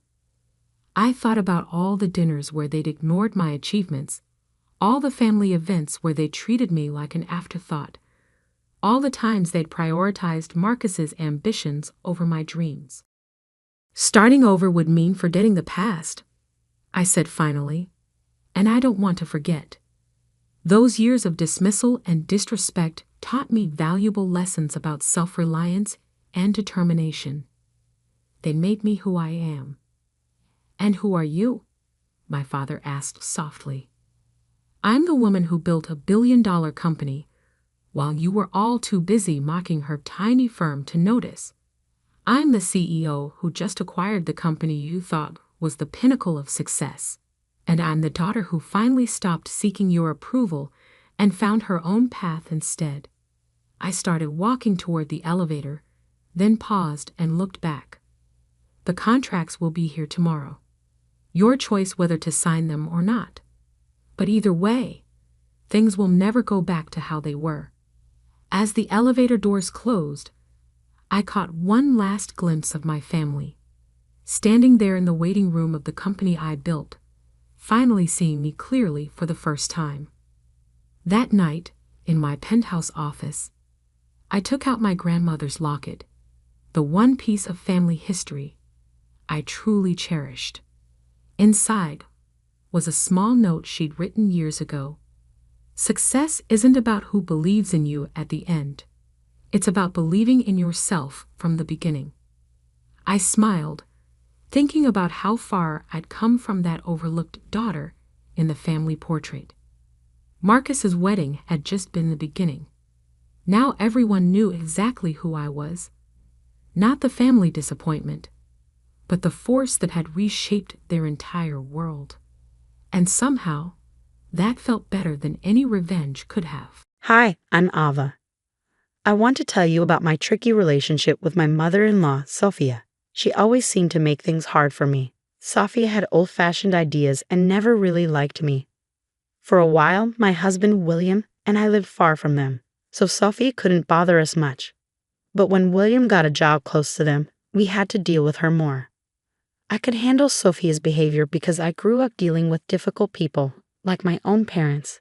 Luckily, William's dad, Benjamin, was always nice to me. But the tough part was that Sophia spent time with my daughter, Luna, who was 9 at the time. Luna loved her grandparents, and they were the only ones she knew well. Since I didn't have contact with my own parents, even though Sophia and I had our issues, I put them aside for Luna's sake. I wanted Luna to have a good relationship with her grandparents. William also cared about family a lot, so I couldn't just cut Sophia out of our lives. Luna enjoyed spending time with her grandparents, but Sophia still caused problems sometimes. Sophia kept criticizing Luna's diet, saying I wasn't feeding her right. She thought Luna needed more nuts for protein, but Luna was allergic to nuts, and even their smell made her sick. I told Sophia this many times, but she wouldn't listen. She said Luna needed to eat nuts to get over her allergy and called me a bad mom. I knew you'd say this, Sophia. We talked to the doctor, and Luna's meals are balanced. Skipping nuts won't hurt anyone, but it could make Luna really sick, I told her. Even after explaining and listening to the doctor, Sophia didn't change her mind. She thought exposing Luna to nuts would help her allergies. I was tired of arguing with her and tired of being called a bad mom. Sophia even tried to get Luna to eat nuts, but Luna knew better and always said no. Feeling more and more worried about what Sophia might do, I decided to talk to William about it. I'm really concerned about leaving Luna alone with Sophia. I'm afraid she might give Luna foods she's allergic to, thinking it will help her allergies, I told him. Don't worry so much, Ava. My mom might have old-fashioned ideas, but she knows her boundaries. And Dad is always there to step in if things get out of hand. Luna loves being with her grandparents, and we can't just stop her from seeing them, William said, trying to reassure me. But Sophia keeps ignoring Luna's allergies. I'm genuinely scared for Luna's safety whenever she's with them without me. We need to talk about this. I can't keep worrying like this, I insisted. Relax, Ava. There's no need to stop Luna from seeing my parents just because of this small issue. Luna loves being with them, you know? And if you're worried about Mom, I'll talk to her. She'll listen to me, William assured me. His words made sense. Luna really enjoyed being with her grandparents, so I couldn't bring myself to stop her. If Luna had ever said she didn't want to see them, I would have respected her decision. But I didn't realize that even William couldn't change Sophia's behavior. Things came to a head at Luna's 11th birthday party. Benjamin and Sophia were invited, and they said they'd come. Sophia seemed really excited, which made me uneasy, though I didn't know why. When they arrived early, it surprised me because Sophia usually avoided being around me. She gave Luna a big present wrapped in birthday paper and said, "Happy birthday, Luna. Here's your gift. Grandma got you something really special." Luna thanked Sophia, and then Sophia said, "Wow, that's a big gift. What's inside, Grandpa?" "I have no idea, Luna. Grandma chose it, and she won't even tell me what's in there. We'll both find out when you open it," Benjamin said. "Come on, open Grandma's gift and see what she got you. I bet you'll love it, sweetie. I'll be your favorite grandma ever," Sophia said excitedly. "I can't wait to see what you got me, Grandma. I'm so excited." "We'll open all the gifts after we cut the cake, Luna. Let your friends arrive, and once we finish the cake, you can start opening the presents," I suggested.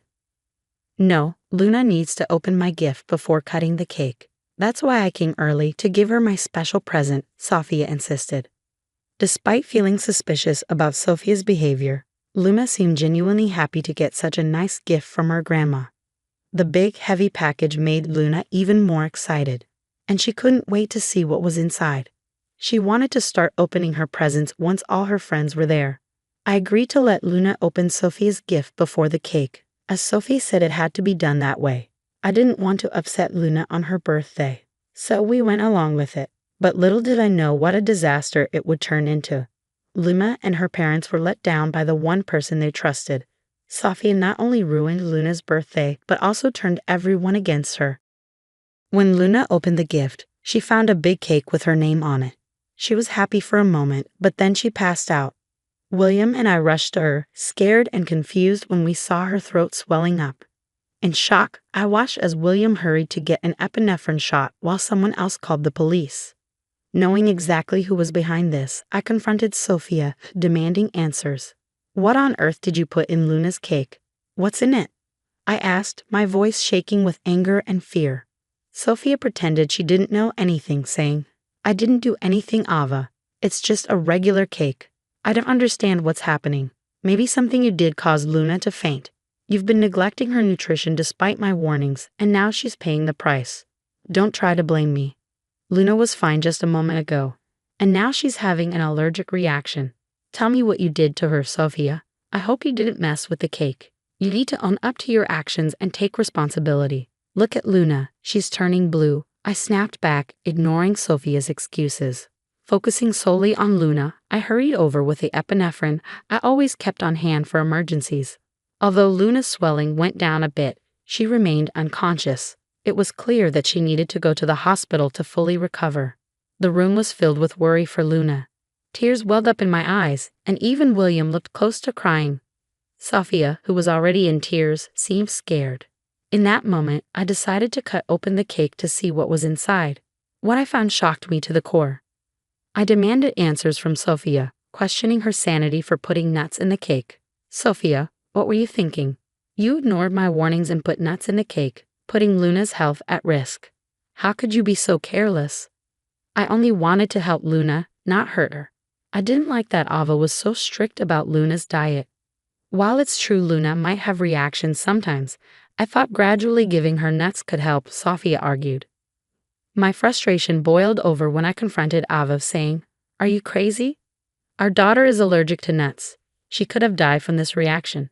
Who gave you the right to decide how to handle her allergies? Look at the mess you've made. I'm Luna's grandma, and I have the right to take care of her.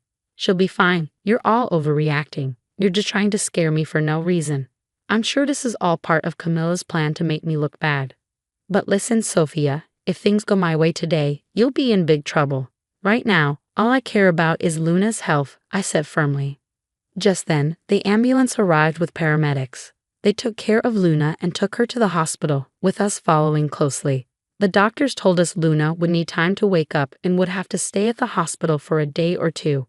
We were all overwhelmed with emotion. I broke down in the hospital, finding comfort in William's arms. After calming down, I called Benjamin to let everyone know that Luna was no longer in danger. When I hung up, I turned to William and expressed my anger, saying, "I'll never forgive Sofia for what she did today. She could have put our daughter's life at risk."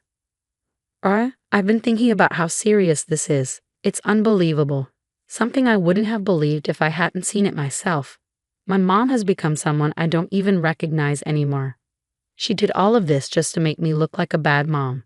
She acted like she cared about Luna's happiness, but she never thought about how dangerous it was for Luna. Even after everything, she still says I planned it all. Today showed me how far my mom will go to make you look bad. I'm so sorry I didn't see it sooner and didn't do more to keep her away from us. I need to protect Luna from my mom's bad influence. I failed as a husband and as a father. William was starting to realize how serious the situation was, and Benjamin, who had always been a good grandfather, was clearly affected by Sofia's actions. This time she went too far. Even though she'd gotten away with things before, we weren't going to let her off easy this time. We decided then and there that we couldn't let Sofia keep hurting Luna. Her actions were a threat to Luna's safety, and we couldn't allow her to keep causing trouble in our lives. Sofia was no longer welcome in our family. We were determined to protect Luna and make sure she grew up in a safe and loving environment. It wouldn't be easy, but for Luna's sake, it was a decision we were ready to stand by. Following a heartfelt discussion, my husband and I quickly made a decision while Luna was still in the hospital. It was time to head back home. Benjamin, Sofia, and a few other guests stayed behind, eager for updates on Luna's condition. This gave us the perfect opportunity to address Sofia's actions. When we got home, 4 hours had passed since the incident. In the living room, we found Benjamin scolding Sophia while she seemed indifferent, busy on her phone. The untouched birthday cake sat sadly beside them, a painful reminder of what had happened. Despite my sadness, I held back my emotions. When they noticed us, Benjamin and Sophia hurried over. "I just got an update," I said. "Luna is in good hands, and she'll recover soon, although she's still unconscious. The doctors are hopeful. Thank goodness, Luna will be okay. I was so worried, but it looks like everything's fine. It wasn't even a big deal. Luna will be fine, and her nut allergy will go away soon," Sophia declared. In that moment, William unleashed his anger on Sophia, scolding her for everything she had done. Benjamin joined in, expressing his disappointment, and the guests, visibly shocked, stared at Sophia with disapproval. I, too, was filled with rage. "I've had it with you, Sophia," I declared. "We've given you so many chances to change. Even after your actions put my daughter in the hospital, you show no remorse. This is it. You will never be allowed near Luna or our family again. You're banned from this house. You can't tell me where to go. Your son won't cut me off for no reason. I won't let you keep me from my granddaughter just because we don't agree on how to raise her," Sophia shot back. "No, Mom," William replied firmly. "You're not welcome near me or my family ever again. Dad can come here anytime, but not you. He's the only sensible grandparent Luna has. He's done his best to keep Luna safe. But today you put Luna in the hospital and acted like it was the right thing to do.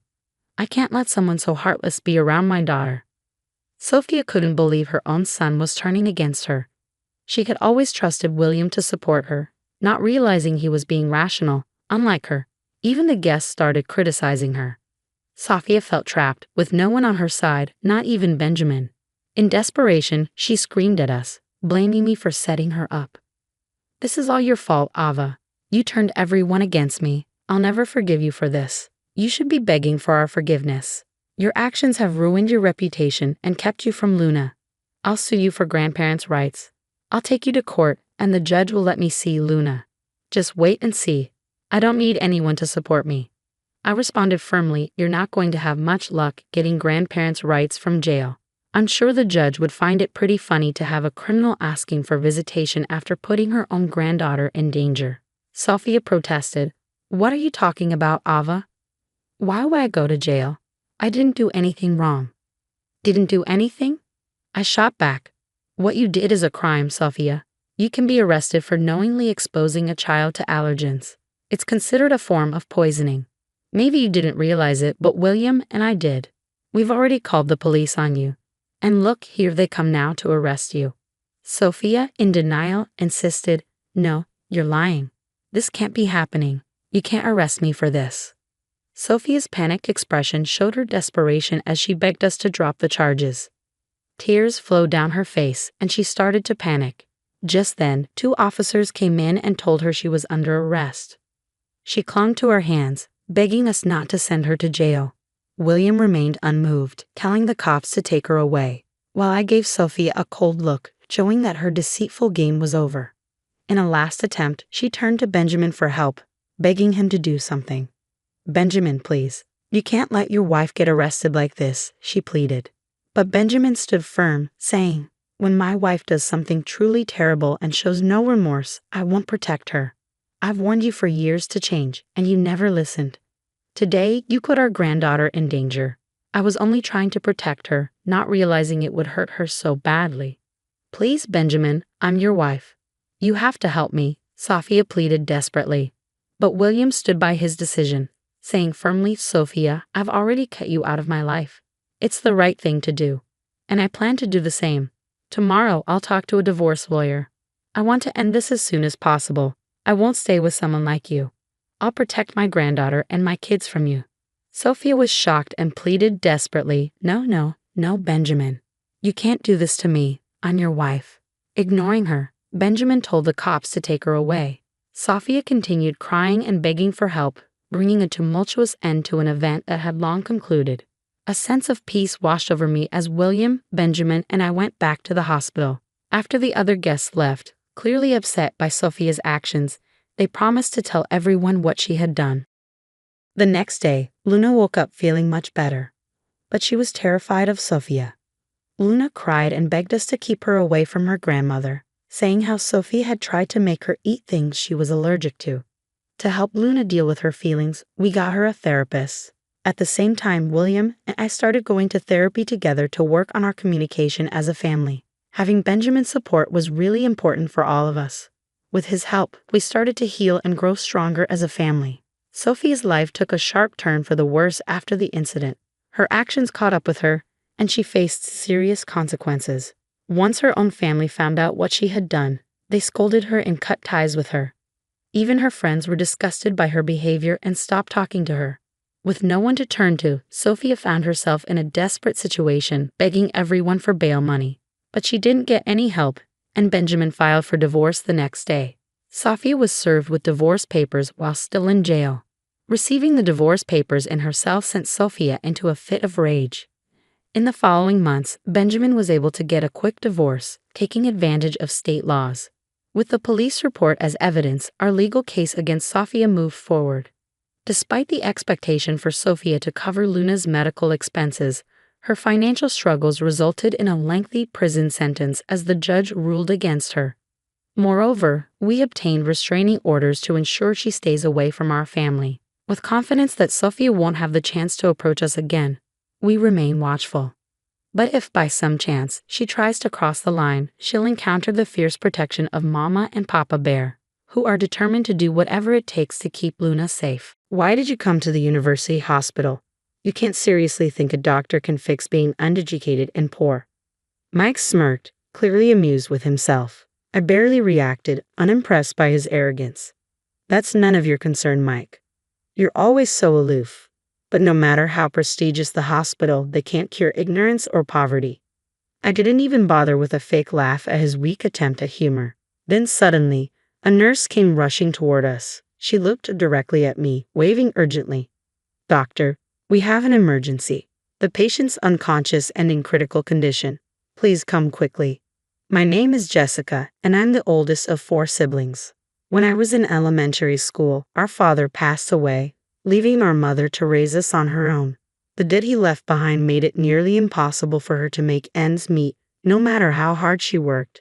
At her request, I dropped out of high school to take a job at a nearby factory, determined to support my family so that my siblings could pursue their dreams without the burden of financial strain. Everything changed when I turned 18.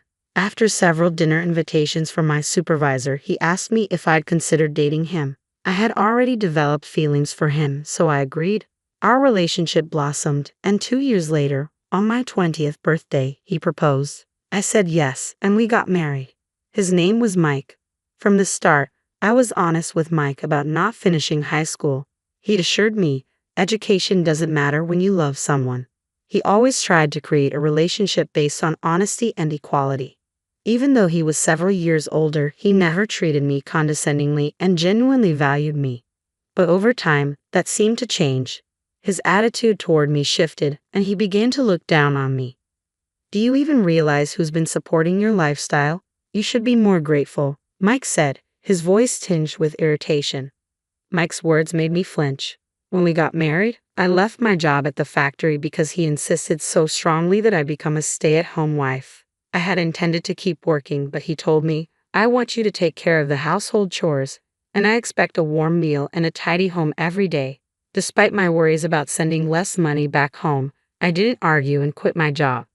Now, he sees me as nothing more than an unemployed, wasteful burden. I actually want to work, I finally found the courage to say, but he just laughed at me. Do you really think any company would hire a high school dropout like you?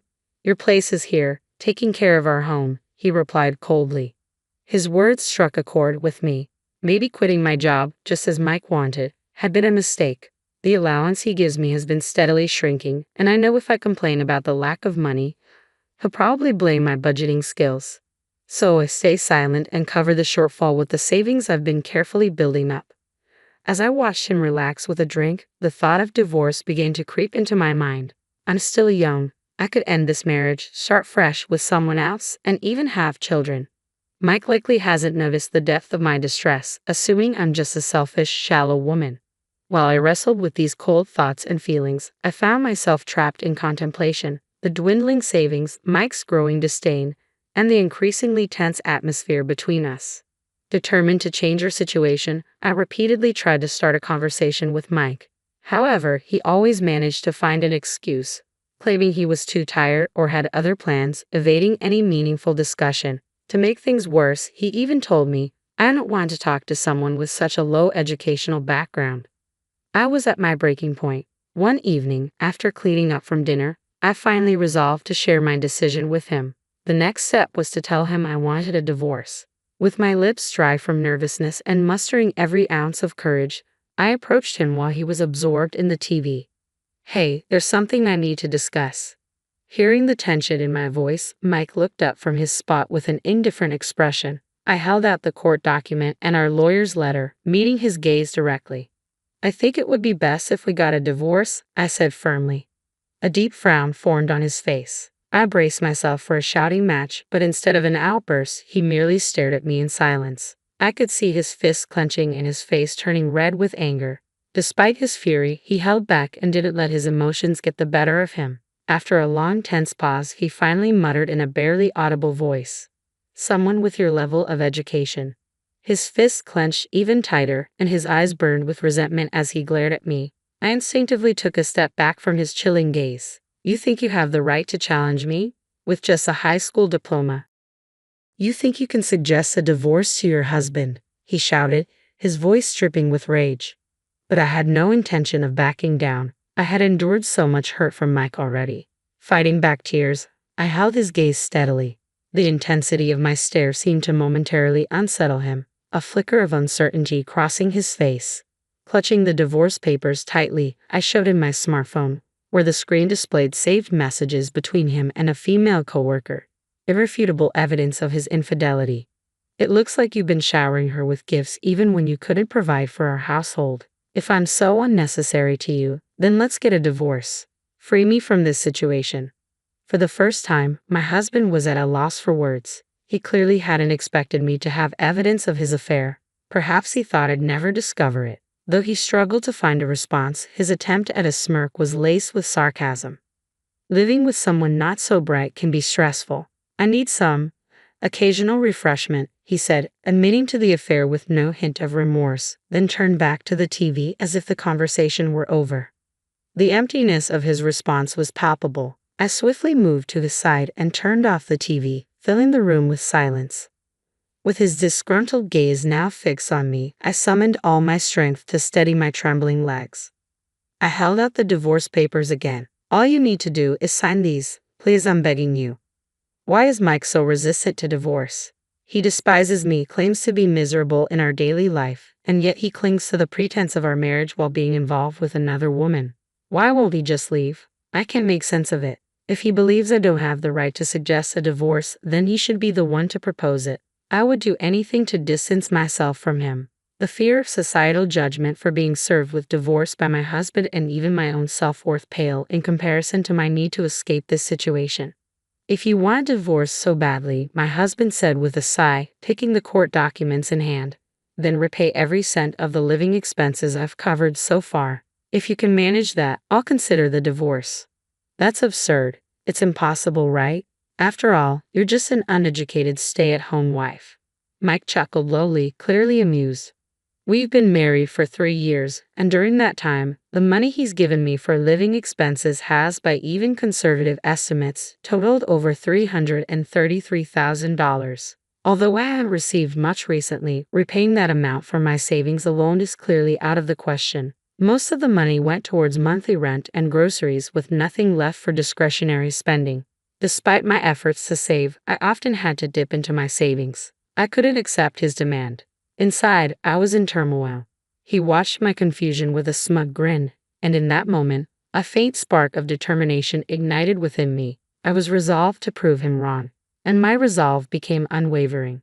12 years later, I found myself standing in the lobby of a university hospital, feeling disoriented. It was my first visit to this facility, and I was lost amid the maze of corridors.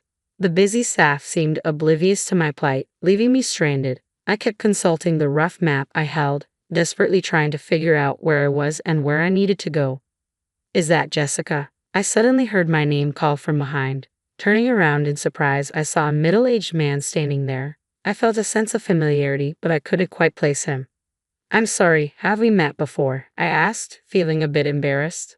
The man sighed and looked at me with a hint of annoyance. "Do high school dropouts also forget faces? I can't believe you've forgotten the man you used to be married to." As I studied his face more closely, memories began to resurface, bringing back his familiar, arrogant demeanor. Mike. The moment I said his name, my ex-husband settled into a seat in the lobby, looking quite satisfied.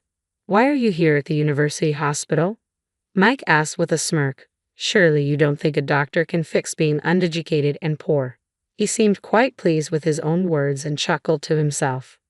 I remained unruffled by his smugness. "It's none of your business, Mike. You're always so cold," he continued with a sneer.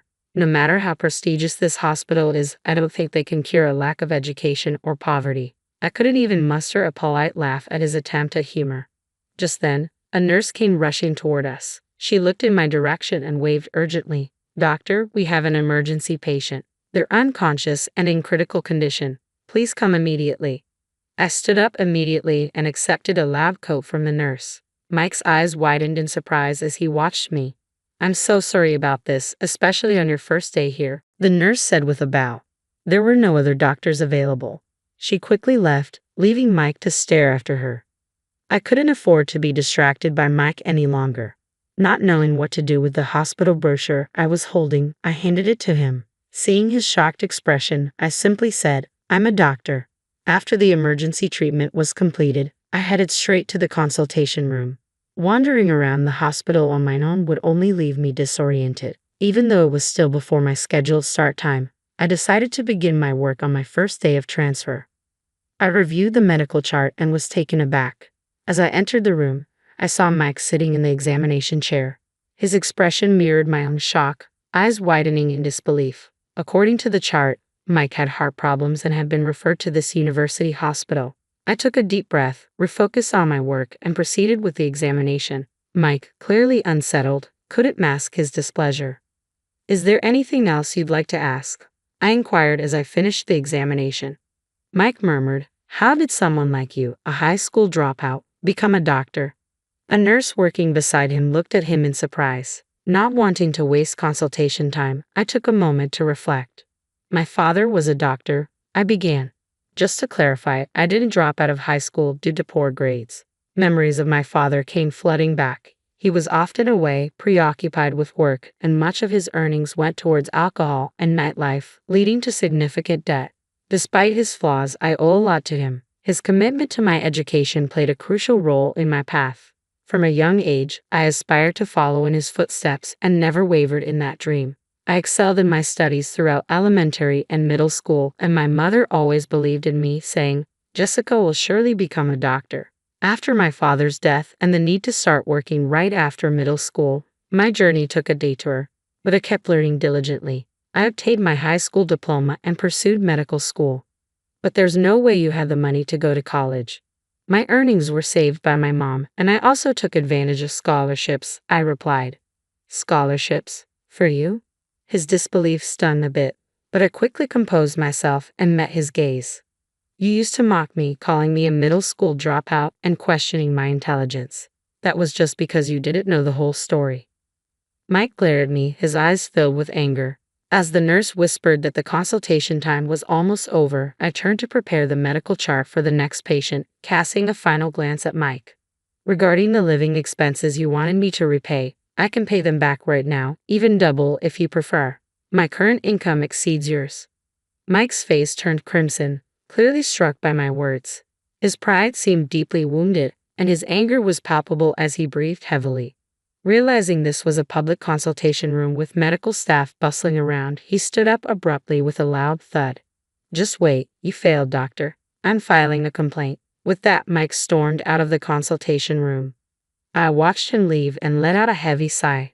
Despite my physical exhaustion, I felt a surprising sense of relief. It seemed Mike had initially sought treatment at another facility but was eventually referred to the university hospital where I work. With a scowl on his face, he had returned to see me. After our divorce, Mike's life had taken a nosedive. The female coworker with whom he'd had an affair had rejected him, and rumors about his infidelity and our breakup had spread throughout his company, leading to his resignation. The blow to his pride was compounded by being turned down by 2 women. His alcohol and cigarette consumption had increased, which he carelessly suggested might have contributed to his heart problems.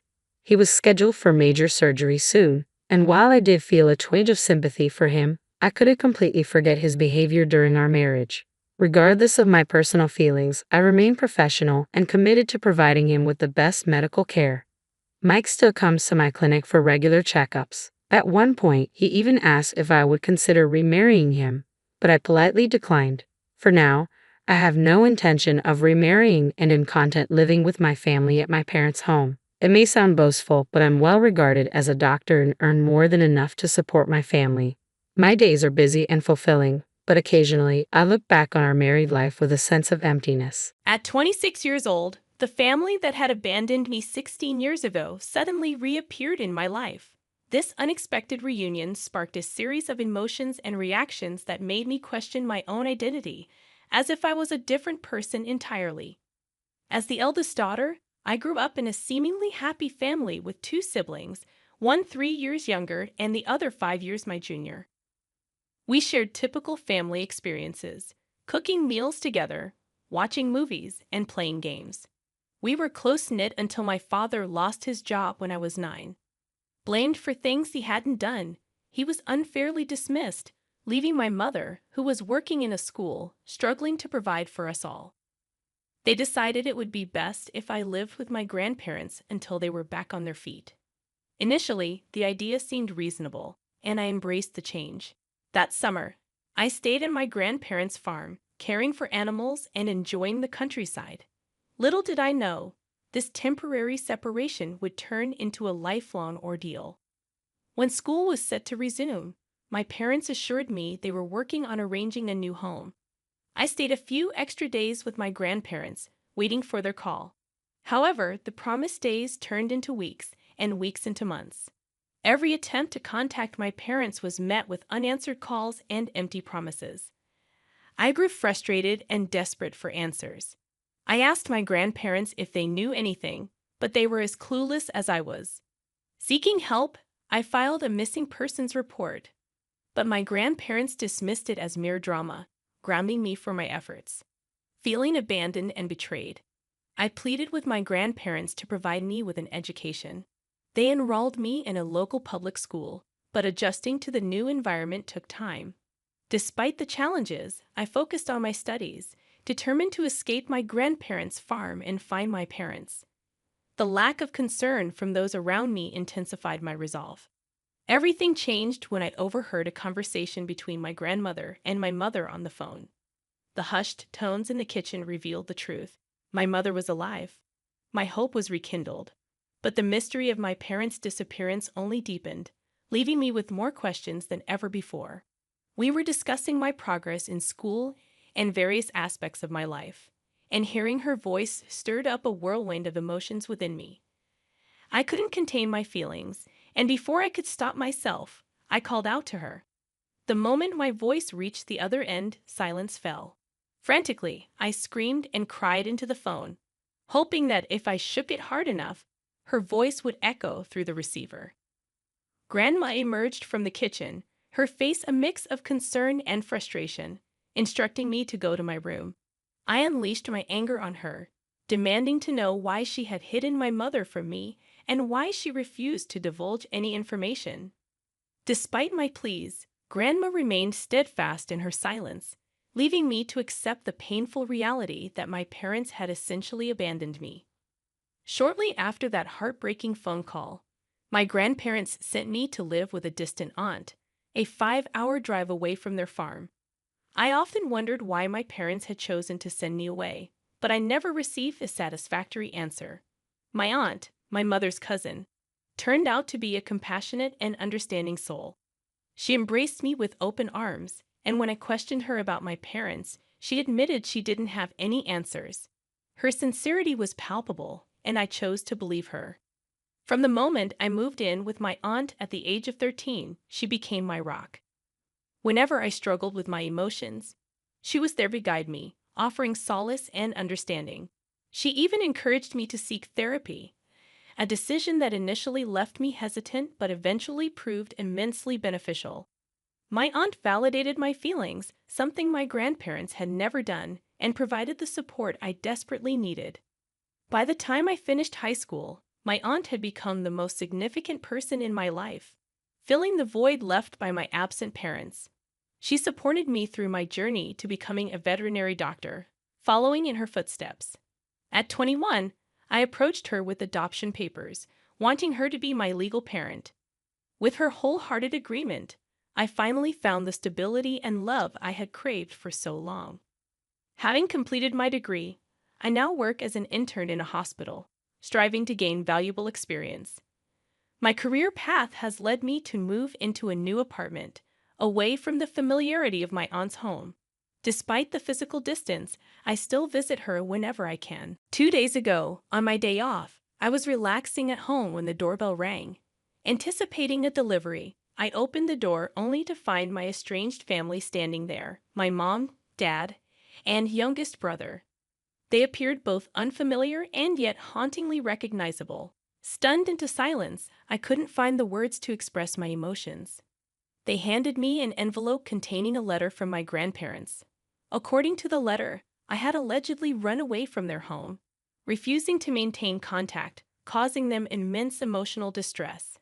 They demanded I pay for my brother's education, leveraging my newfound status as a doctor, threatening legal action if I refused. The situation made no sense to me. How could I be blamed for running away when I had been sent away by my grandparents? Why should I be financially responsible for my brother's education when I had no say in the matter? The demands felt unjust, leaving me bewildered and conflicted about how to respond. Why should I care about people who abandoned me for 16 years? With a head full of unanswered questions, I staunchly refused to help them, insisting they leave my premises. When they persisted, I called the cops. They claimed to be my parents, but I stood my ground, stating that legally, I was my aunt's daughter and provided her name. The authorities contacted her, and she confirmed my status, resulting in my family receiving a warning about trespassing and harassment. Since then, I've been bombarded with hurtful messages on social media from accounts owned by my family, labeling me as heartless. I confided in my aunt about everything, and although she understood my actions, she questioned whether I did the right thing. In the midst of this turmoil, my parents showed up at my workplace, causing a scene. Hospital security intervened, calling the police and escorting them off the premises. I couldn't fathom why my family, absent for so long, suddenly wanted to be a part of my life. The emotional toll weighed heavily on me. My therapist suggested talking to them, but I resisted. Eventually, I agreed to meet them in the presence of my aunt. Their explanation was disheartening.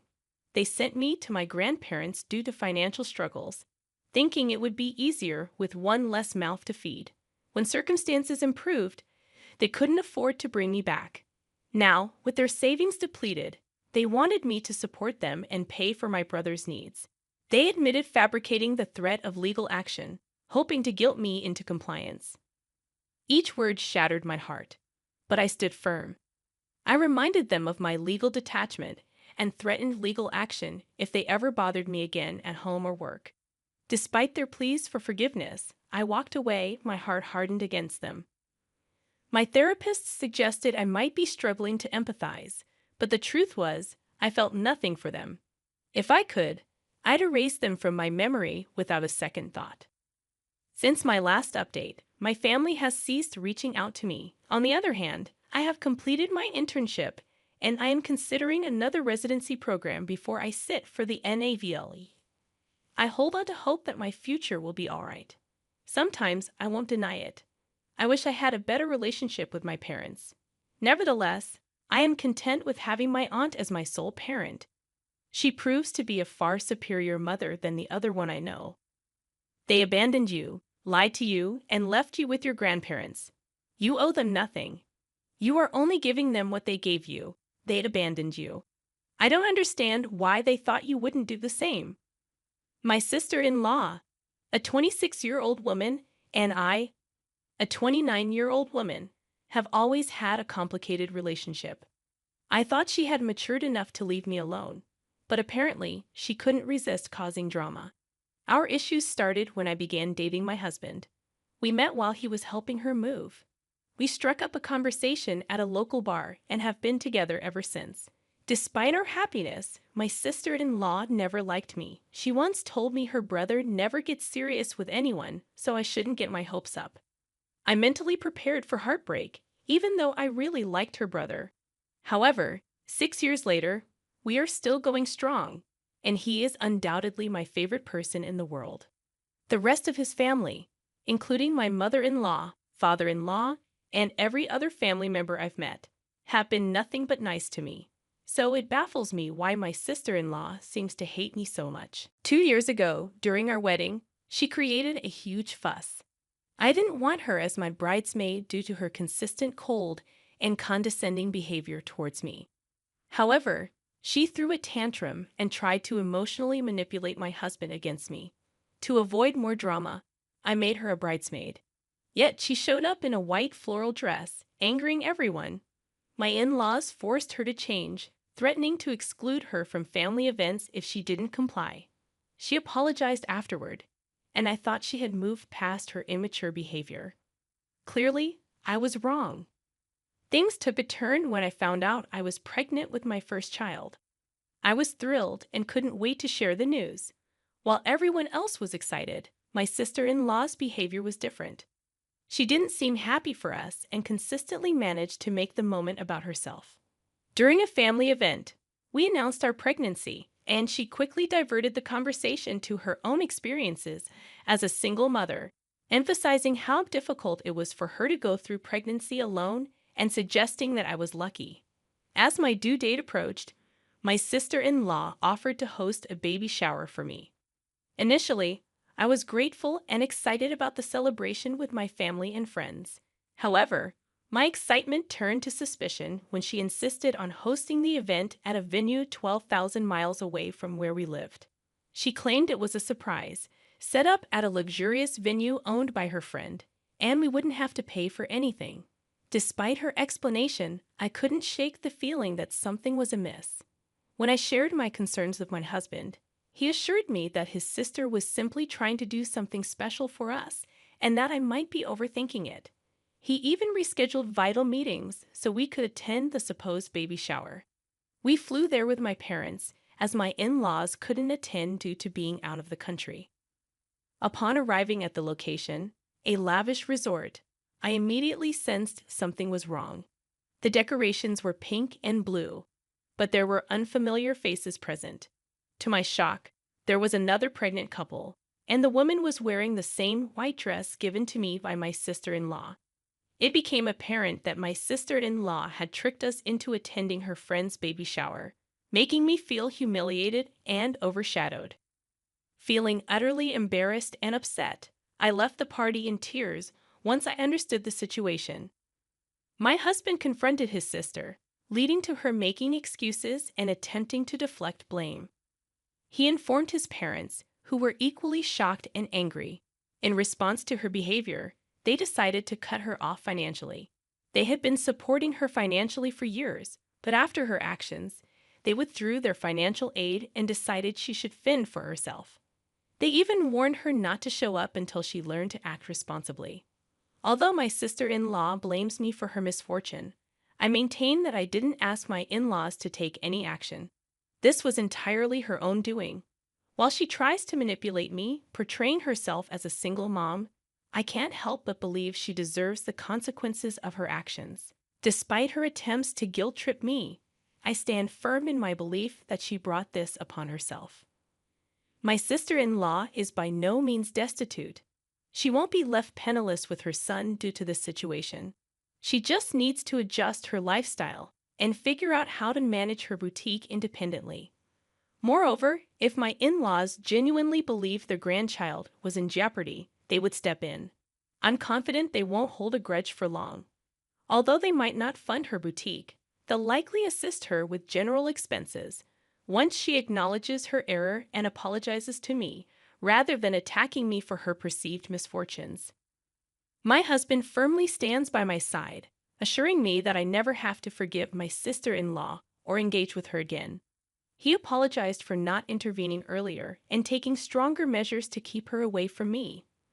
My kind mother-in-law is planning a genuine baby shower for me, promising a delightful celebration where I can focus on the joy of our upcoming child, forgetting about my sister-in-law's antics. However, my sister-in-law crashed my baby shower despite being uninvited. On the day of the event, everything seemed perfect. My mother-in-law had beautifully decorated her backyard, and delicious food and drinks were served. We were happily chatting with our friends and family, opening gifts people had generously brought for us. But when my sister-in-law arrived, having found out about the party through social media, she exploded into a furious tirade. She created a scene, shouting that her parents didn't financially support her, but had no issue throwing a lavish party for me, someone she deemed unworthy of such attention. At that point, my mother-in-law had had enough. She promptly escorted my sister-in-law out of the garden, apologizing to the guests for the disturbance. After the event, my in-laws apologized to me multiple times, suggesting I obtain a restraining order against my sister-in-law. While I hesitate to take such drastic measures, we have decided to keep all news about the baby off social media to prevent her from stalking us. The whole situation is insane, and it baffles me how jealous and immature my sister-in-law can be. She managed to ruin not just one but two baby showers with her antics. I must add that my in-laws initially weren't supportive during her pregnancy because she was having a child out of wedlock, which clashed with their traditional beliefs. They did come around after the baby was born, but it appears my sister-in-law still harbors resentment.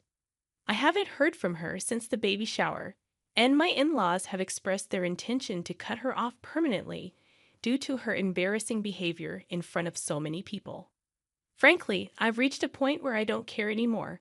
I just want this ordeal to be over so I can focus on myself and my baby. It's astonishing how entitled and childish she can be, sabotaging such a beautiful event. She disrespected not only me but also her friend, showcasing her true colors as a deeply flawed and immature individual. I don't intend to waste another thought on her. I never planned to keep my success a secret. Life just worked out that way. Growing up in Singapore, my parents taught me the value of hard work and education. Emily, knowledge is the one thing nobody can take from you, my father would say as he drove his taxi late into the night to fund my studies. My mother worked 2 jobs, and together they made sure I had everything I needed to excel. Their sacrifice paid off. I graduated top of my class in finance and landed a position at one of Asia's largest banks. By 28, I was the youngest division head in the bank's history, managing over $50 billion in corporate loans. But few knew this side of me.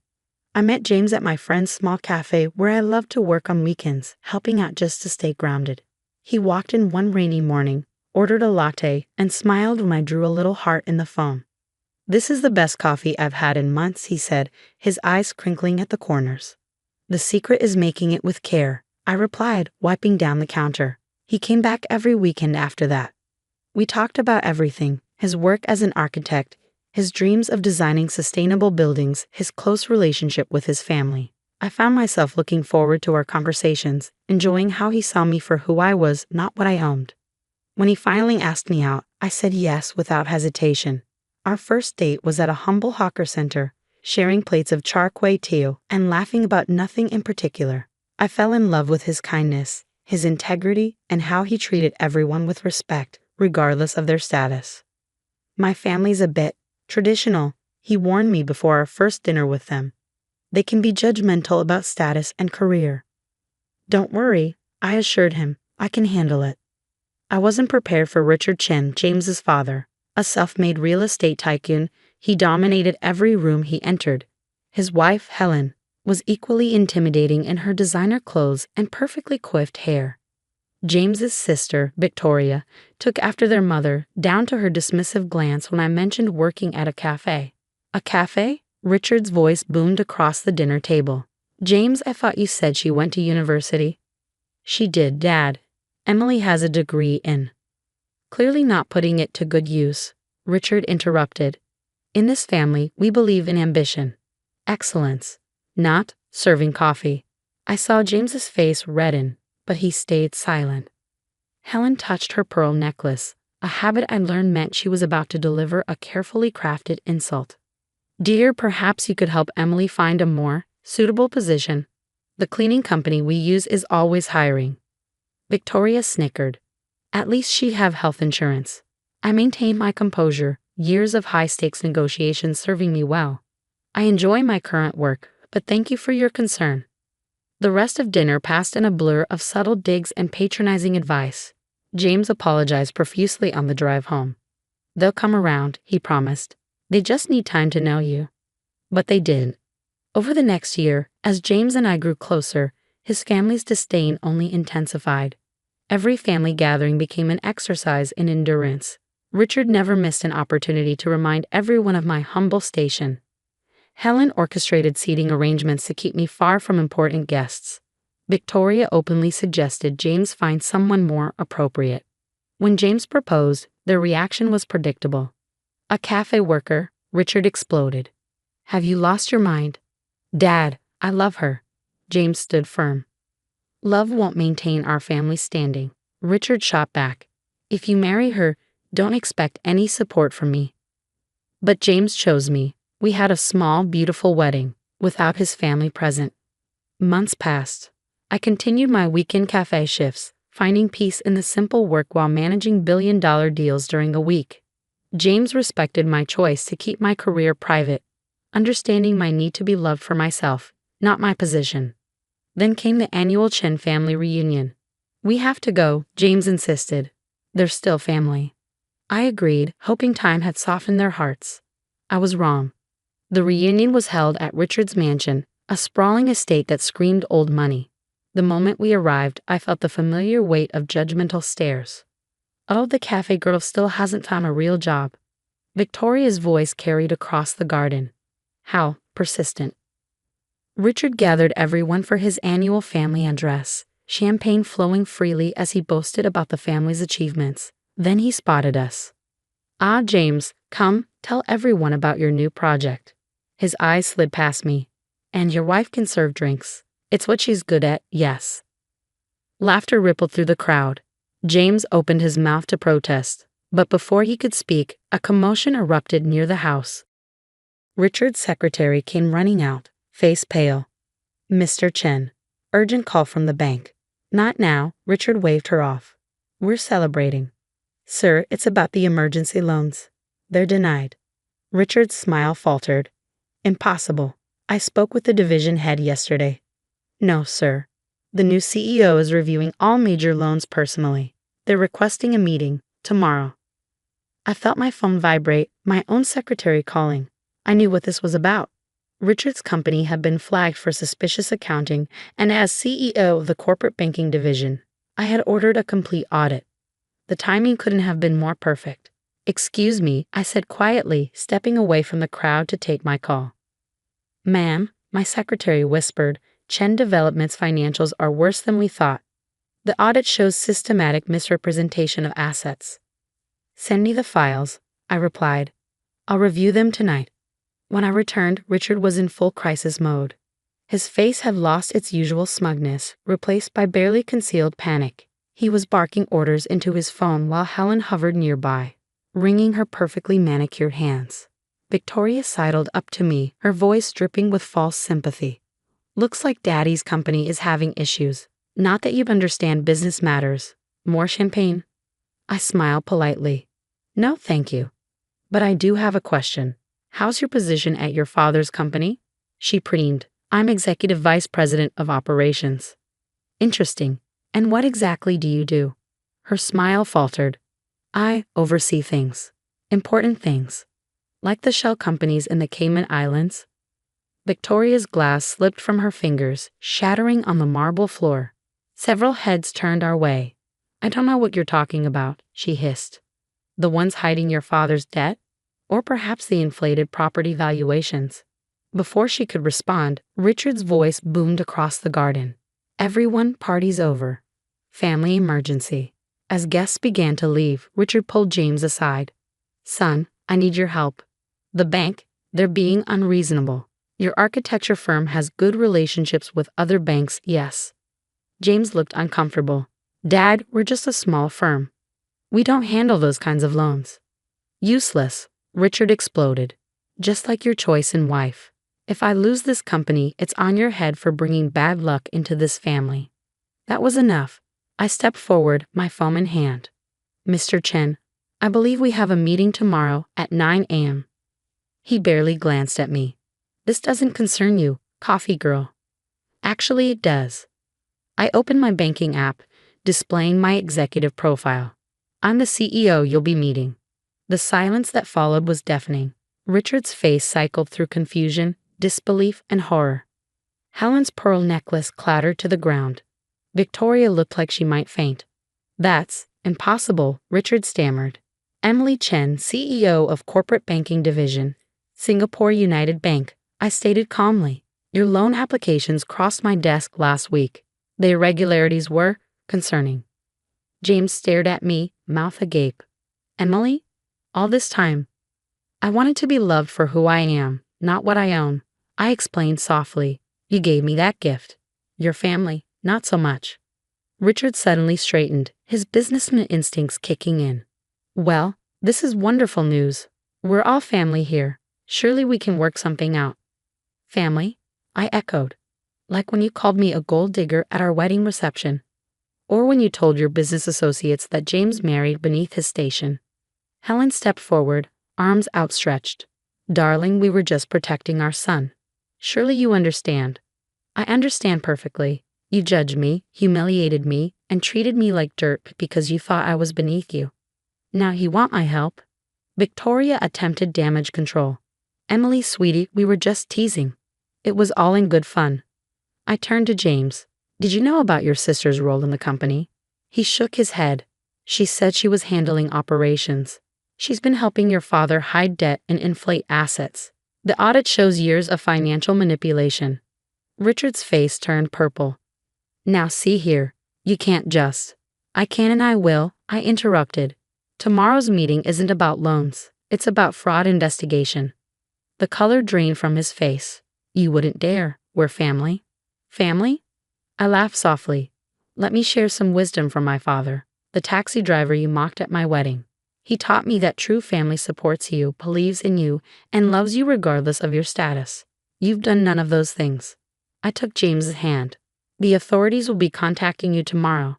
I suggest you get your lawyers ready. As we turned to leave, Helen called out desperately. Wait, what about Victoria? She was just following orders. I paused at the door. Actions have consequences, Helen. Victoria chose to participate in fraud. She'll face the same investigation as everyone else. The drive home was silent. Finally, James spoke. Why didn't you tell me? Would you have treated me differently if you knew? He thought for a moment. No, I fell in love with you, not your job. That's why I fell in love with you too. I squeezed his hand. I'm sorry for keeping this from you. I just needed to know our love was real. What happens now? I sighed. Your father's company will be investigated. With the evidence we have, there will likely be criminal charges. Victoria too, if she's implicated. And us. That depends. Can you handle being married to a woman who makes more than your entire family combined? James laughed, the tension breaking. I think I'll manage, but no more secrets. No more secrets, I promised. The next morning, the Chen family empire began to crumble. Richard arrived at my office precisely at 9 a.m., flanked by his lawyers. Gone was the arrogant tycoon. In his place sat a man who finally realized he wasn't the most powerful person in the room. The audit revealed systematic fraud spanning 5 years, I stated, sliding the report across my desk. Falsified valuations, hidden debts, shell companies. It's all here. We can explain, his lawyer began. No need. The evidence has been forwarded to the authorities. Richard leaned forward. Emily, please, think about what this will do to the family name. Like you thought about my reputation when you told everyone I was a gold digger? Before he could respond, my secretary interrupted. Ma'am, the police are here. What followed was a media circus. Chen Development CEO arrested for fraud splashed across headlines. Victoria was taken into custody next, her designer handbag clutched to her chest as officers led her away. Helen had a very public breakdown at the country club. James stood by me through it all, though I knew it pained him to see his family fall apart. "They did this to themselves," he said one evening as we watched the news coverage. "You just exposed the truth." Weeks turned into months. The investigation uncovered more than even I had suspected. Richard had been running a complex scheme, using inflated property valuations to secure loans, then channeling the money through shell companies. Victoria had helped coordinate the fraud, her executive position nothing more than a front. The trial was swift. Richard and Victoria were both sentenced to prison. 8 years for him, 5 for her. Helen was spared criminal charges but lost everything in the asset forfeitures. One day, as autumn painted Singapore's gardens in golden hues, Helen appeared at my office. "I know I have no right to be here," she began, her designer clothes replaced by simple cotton. "But I need to say something." I gestured for her to continue. "I was wrong about you. So terribly wrong." Tears filled her eyes. "We judged you because we thought wealth and status were everything. Now I'm alone, living in a small apartment, working as a sales clerk, and I finally understand." "Understand what?" "That character matters more than cash. You were kind to us even when we were cruel. You could have destroyed us completely, but you let the law take its course. That's real class." I studied her face, seeing genuine remorse for the first time. "What do you want, Helen?" "A chance. Not to be close. I know I don't deserve that. But to apologize to you and James. To try to be better." 6 months later, we hosted a small dinner party. Helen came bringing homemade dumplings, a skill she'd learned in her new life. She was different now, humbler, more genuine. James was healing too, visiting his father and sister in prison, working through years of family dysfunction. As for me, I kept my weekend shifts at the cafe. Not because I needed to hide anymore, but because I loved the simplicity of making someone's day better with a perfect cup of coffee. One morning, a young woman came in, looking defeated. "Rough day?" I asked, drawing a heart in her latte foam. "My boyfriend's parents think I'm not good enough," she sighed. "Wrong background, wrong job." I smiled, remembering where my own journey began. "Let me tell you a story about family, pride, and what really matters in the end. Life has a way of teaching us its most important lessons. Sometimes it takes losing everything to understand what truly matters." Richard and Victoria learned this in prison. Helen learned it through humility, and I learned that being true to yourself is worth more than all the wealth in the world. James and I are expecting our first child now. We've decided to name her Grace, a reminder that sometimes the hardest situations deserve a measure of mercy. Helen is excited to be a grandmother, and even Richard, through his prison letters, seems to be reflecting on what kind of legacy he really wants to leave. The cafe still stands, a humble reminder of where our story began. Sometimes customers recognize me, the banking CEO who serves coffee on weekends. They often ask why I still do it. My answer is simple. Every cup of coffee is a chance to make someone's day better, and at the end of our lives, isn't that what matters most? They usually smile, understanding or not. But I know my truth. Success isn't about power or revenge or even proving others wrong. It's about staying true to yourself, showing kindness even when it's not deserved, and remembering that everyone, even those who hurt us, deserves a chance at redemption. As I write this, I'm sitting in the cafe, watching the sunrise paint the city in shades of hope. James will join me soon, as he does every weekend. Helen might stop by with her dumplings. Life isn't perfect, but it's real and rich with lessons learned. And sometimes, when I'm making coffee or reviewing billion-dollar deals, I think about my father's words. Knowledge is the one thing nobody can take from you. He was right, but he missed something important: integrity, compassion, and the courage to be yourself. Those are things nobody can take either. "Emily, is Grandpa behaving himself?" "Well, sort of. He injured his leg. Old people can be such a nuisance. I wish they'd think about those of us who have to take care of them." "Patricia, that's not a nice way to say it. It's fine. He's already declining quite a bit. I can't handle the fuss of old people, but you're used to it, so you'll be fine." "The other day, my husband's grandfather, Michael, fell in a garden and injured his leg. It's not a serious injury, but he's already 82 years old. Because of his age, we're having him rest in bed just to be safe so it doesn't get worse. My mother-in-law won't even go near him, let alone take care of him. I'm Emily, 30 years old. I married 3 years ago and live with my husband Daniel's family. My husband was my boss at the company where I worked, a company founded by his grandfather. When I joined 8 years ago, my father-in-law was already the president and my grandfather-in-law was the chairman. But back then, the grandfather was still handling all the important tasks and responsibilities of the company. 2 years ago, when Grandpa turned 80, he remained chairman but handed over most of the public duties to my father-in-law. Michael, you've worked hard all this time.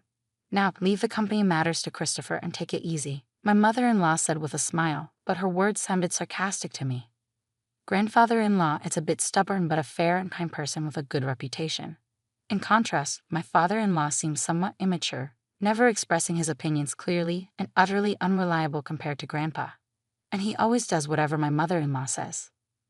My grandmother-in-law has already passed away, and I never met her. My husband and I started dating when we worked together on the same product planning team 3 years after I joined the company. My husband, energetically leading the team, seemed reliable to me, though a bit self-righteous. Maybe I felt that way because I lost my father early and grew up with just my mother. My mother also passed away from illness 2 years ago, and now I have no family other than my in-laws. Shortly after I got married, my mother felt ill and needed care, so I quit my job to take care of her. The fact that my husband's family didn't object was probably due to a single comment from Grandpa. It's only natural to take care of the mother who raised you alone. Don't worry and take good care of her. Thanks to that, I was able to be by my mother's side every day for a year without financial worries until she passed away. My mother-in-law seemed a bit dissatisfied, but I was truly grateful. However, since Grandpa handed over the company to my father-in-law, everyone's attitudes towards him have gradually changed. They no longer listen to his opinions as much, and I can't shake the feeling that they're treating him carelessly. At first, I thought it was just my imagination, but watching my mother-in-law and husband's behavior, I can't help but feel that way. My father-in-law's attitude is non-committal, but it feels like he's ignoring Grandpa as if he's no longer needed since he's practically retired. Watching my in-laws' behavior, I feel somewhat angry. Hey, don't you think your attitude, Patricia, and yours too, is a bit cold towards Grandpa? So what's the big deal? Grandpa tries to talk to you and you barely respond. You don't even try to help them. Like I have time to deal with old people. You can take care of Grandpa. You're the one with the free time. You don't have to talk like that. Quiet, I'm tired from work. Don't nag me about unnecessary things. This is how it goes no matter. They won't listen to me. My grandfather-in-law doesn't say anything to his family about this. Now I'm the only one who talks to my grandfather-in-law at home. Grandpa, the weather is nice today. Shall we go for a little walk outside? Your leg seems to be healing well, and I think it will be good rehabilitation. Thank you. Let's go out for a bit then. The two of us went to the park, where there were several families with children playing around. My grandfather-in-law looked at the scene with joy. Christopher and Daniel enjoyed times like that too. Grandpa, I was busy with work and couldn't take care of the children much. Maybe that's why I couldn't raise Christopher and Daniel properly, my grandfather-in-law said with a slightly sad face, almost like he was talking to himself. Christopher is my father-in-law, and Daniel is my husband. I think about how everyone can be kinder to my grandfather-in-law, but I can't come up with a good idea. But then my in-laws suggested building a house for my grandfather-in-law. This house is over 50 years old, right? The layout is bad, it's hard to use. But instead of spending money on repairs, it would be better to build a new house in a more convenient location. A new house? Michael is getting older, and it's good that he only got injured last time, but we never know what will happen. So let's make the house barrier-free so we won't have trouble if care is needed. I see. We can even put Michael's room in the middle so everyone can take care of him easily. Yeah, that's not a bad idea. Right, so it's settled then. And Michael, at the cost. If it's a house for all of us, I'll take care of it. Talk to Mr. Jones about the money. Typical Michael, thank you. We appreciate it, my mother-in-law smiled happily. It seems to me that they only flatter him when they want money. But if everyone takes care of my grandfather-in-law after moving to the new house, I thought there could be nothing better. Mr. Jones is the company's in-house counsel and also manages my grandfather-in-law's personal assets. My grandfather-in-law liked his character and made him in-house counsel, and it's been nearly 30 years. He is 58 now and the person my grandfather-in-law trusts the most. I've met him several times and he seems to be a very honest person. He always cares about my grandfather-in-law's health, and sometimes I think he's more like a son than his real sons. Having such people around my grandfather-in-law makes me feel a little relieved. I wasn't informed about the details of the house being built, but my mother-in-law seemed very cheerful, and the three of them were looking at interior design magazines and discussing various things, so it seemed to be going smoothly. Then something unexpected happened. It was revealed that my grandfather-in-law had a debt of $1,820,000. Wait, what's this about $1,820,000? I exclaimed.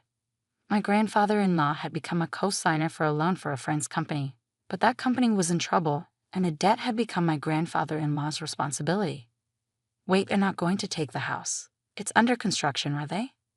Since the contract has already been completed, and as Patricia said, it's in the president's name, so it's fine, my mother-in-law seemed relieved at those words. Oh, thank goodness. I'm glad we did it my way. Listening to that conversation, I learned for the first time that the house was in my father-in-law's name. Even though my grandfather-in-law had paid for it, putting it in my father-in-law's name seemed just like something my mother-in-law would do. I also wondered why they didn't think of giving up the house to help repay the debt. Hey, this debt is Michael's fault, and it has nothing to do with us or the company, right? Well, it was signed in Michael's name. Oh good, then there's no problem. I couldn't understand what was good about it, but since my grandfather-in-law didn't say anything during that conversation, I didn't intervene either. After all, it's not an amount I could handle. A few days later, my grandfather-in-law's behavior began to change gradually. Grandpa, what would you like to eat for lunch? Who are you calling Grandpa? I'm only 50. You have no right to call me that. Huh? Sorry, Emily, right? I was lost in thought. At first, I thought he was just deep in thought, and when it happened repeatedly, I began to feel uneasy. Patricia, what are you doing? Where's my meal? Grandpa, I'm Emily. Patricia is your daughter-in-law. You ate your meal earlier. Didn't eat? Are you trying to starve me? I wondered if my grandfather-in-law's condition was triggered by the $1,820,000 debt, and seeing that none of his family members were trying to help him might have been a double shock. I tried to persuade my grandfather-in-law to go to the hospital, but he adamantly refused. He might not want to admit that he could have dementia. I didn't want to force him, but I felt helpless on my own. I consulted my husband, but he simply brushed it off, saying it had nothing to do with him. My mother-in-law wasn't any help either, so I turned to my father-in-law as the only option. Yeah, I heard from Patricia, Daniel. They think it might be dementia. Can you go to the hospital with us? I asked him. But it's not that bad yet, right? If we go to the hospital, others will find out my father has dementia, he responded. There are good medications now that can slow the progression. Well, there's no need to rush. Let's watch him a little longer. Emily is here, so they'll be fine, right? I couldn't help but feel frustrated by their lack of concern. I couldn't depend on them. Grandpa, let's go to the hospital. Let's get you properly examined, I urged. Who are you? Where are you planning to take me? You're up to no good, he retorted. I felt tears welling up, seeing how stubborn my once kind grandfather-in-law had become. But my mother-in-law just laughed, amused. Even if he was the chairman, it's over for him now. But now everything, even the company, is all Christopher's, she remarked casually. Patricia, Grandpa isn't completely unaware. He's listening to everything. He'll forget everything soon. He'll start wandering, dribbling. Just thinking about it gives me chills. He's nothing but a nuisance now, I protested. How can you say that? Grandpa has worked hard for the family all of his life. My mother-in-law's words made me both angry and sad. But my grandfather-in-law just smiled. See, this old man doesn't understand anything, she added, laughing. Patricia, I was furious at my mother-in-law's callousness. But soon the new house would be ready. Perhaps things might change once we move there. Since it's a house that Grandpa built, the family might show some gratitude and be kind to him. I couldn't completely abandon that faint hope. And 2 months later, the house was finally built. For days, I had been compelled to pack my in-laws' and husband's belongings, while my father-in-law's and my own items remained mostly untouched. Even when I attempted to organize my things, my in-laws and husband kept assigning me tasks, preventing any progress. However, I reasoned it would be okay to relocate the smaller items later since this house wasn't disappearing. On moving day, after transferring most of the belongings, I went to call my father-in-law, but my husband intercepted me. Ah, you and Grandpa can stay here, he announced. What? You can stay in his house. We don't need any extra baggage in the new house. In other words, you and Grandpa will live here from now on, And I'll give you Grandpa's debt too. Well, you can at least be a housekeeper. Hey, let's go. Yeah, I'm coming. Good luck with all the debt repayment and live-in care. My in-laws cheerfully departed, leaving me stunned. For a while, I couldn't comprehend what had just occurred. Were we abandoned, not just me, but also my grandfather-in-law, only they would reside in the new house? It took me some time to grasp because it was beyond my imagination that someone could be so cruel. How should I explain this to my grandfather-in-law? Slowly, I made my way back to the rear room. I didn't mind caring for my grandfather-in-law at all. That was my intention from the start. As I timidly prepared to call out to him, noticing his back facing me, he seemed to sense my presence and turned around before I could speak. Have they gone already? His expression as he uttered those words looked entirely different from what it had been just months ago. To be honest, he seemed like a different person. I wondered if a new symptom had emerged, but the next moment my grandfather-in-law smiled, and his subsequent words caught me off guard. As I was talking to my grandfather-in-law, Mr. Jones came. Chairman, have you finished getting rid of the unnecessary staff? Yes, it's all done. Let's go, shall we? Where are we going? Of course, to the new house. I left the house where I had been residing, guided by my grandfather-in-law, without fully understanding what was unfolding. The following month, my mother-in-law and husband bombarded me with countless calls. My grandfather-in-law declared he wouldn't entertain their calls anymore, but I answered my husband's call due to the looming divorce. Hey, Emily, is Grandpa with you? When I went to the old house, it was up for sale. It's not worth $1,820,000, so you can't repay the debt. Is that why you did that? My husband interrogated. What do you mean? Put Grandpa on. Dad said he can't get in touch at all. That forgetful old man has done something outrageous. I knew what he was referring to, but I wanted to hear my husband's side of the story. Grandpa sold the company's stocks to the executive director. Thanks to that, the executive director became the largest shareholder, and a shareholders' meeting and board meeting were held, resulting in Dad being dismissed as president. But the executive director is well liked, and maybe Grandpa thought it was better to hand over the company to him.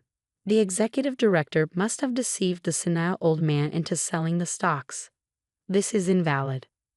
You seem to be misunderstanding something, but Grandpa doesn't have dementia. If anything, he seems more coherent than before.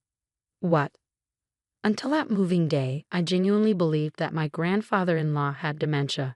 It appears that my grandfather-in-law harbored suspicions from the moment my mother-in-law mentioned building a house to live with him, so he devised a plan. He feigned dementia to observe how my in-laws and husband would react. As anticipated, they revealed their true colors one after another. In the end, they left my grandfather-in-law and me behind. I struggled to contain my laughter because everything unfolded exactly as I had expected. My grandfather-in-law then said, I found myself surprised, relieved, and slightly conflicted. To deceive the enemy, you must first deceive your allies, my grandfather-in-law chuckled. It seemed he had been receiving regular updates on the company from the executive director and Mr. Jones. With my grandfather-in-law gone, my father-in-law and husband acted as they pleased, self-righteous, and completely ignoring the opinions of the employees, often entertaining at the company's expense. Eventually, my grandfather-in-law handed over the company to my father-in-law, but he harbored concerns about the future, leading him to take decisive action.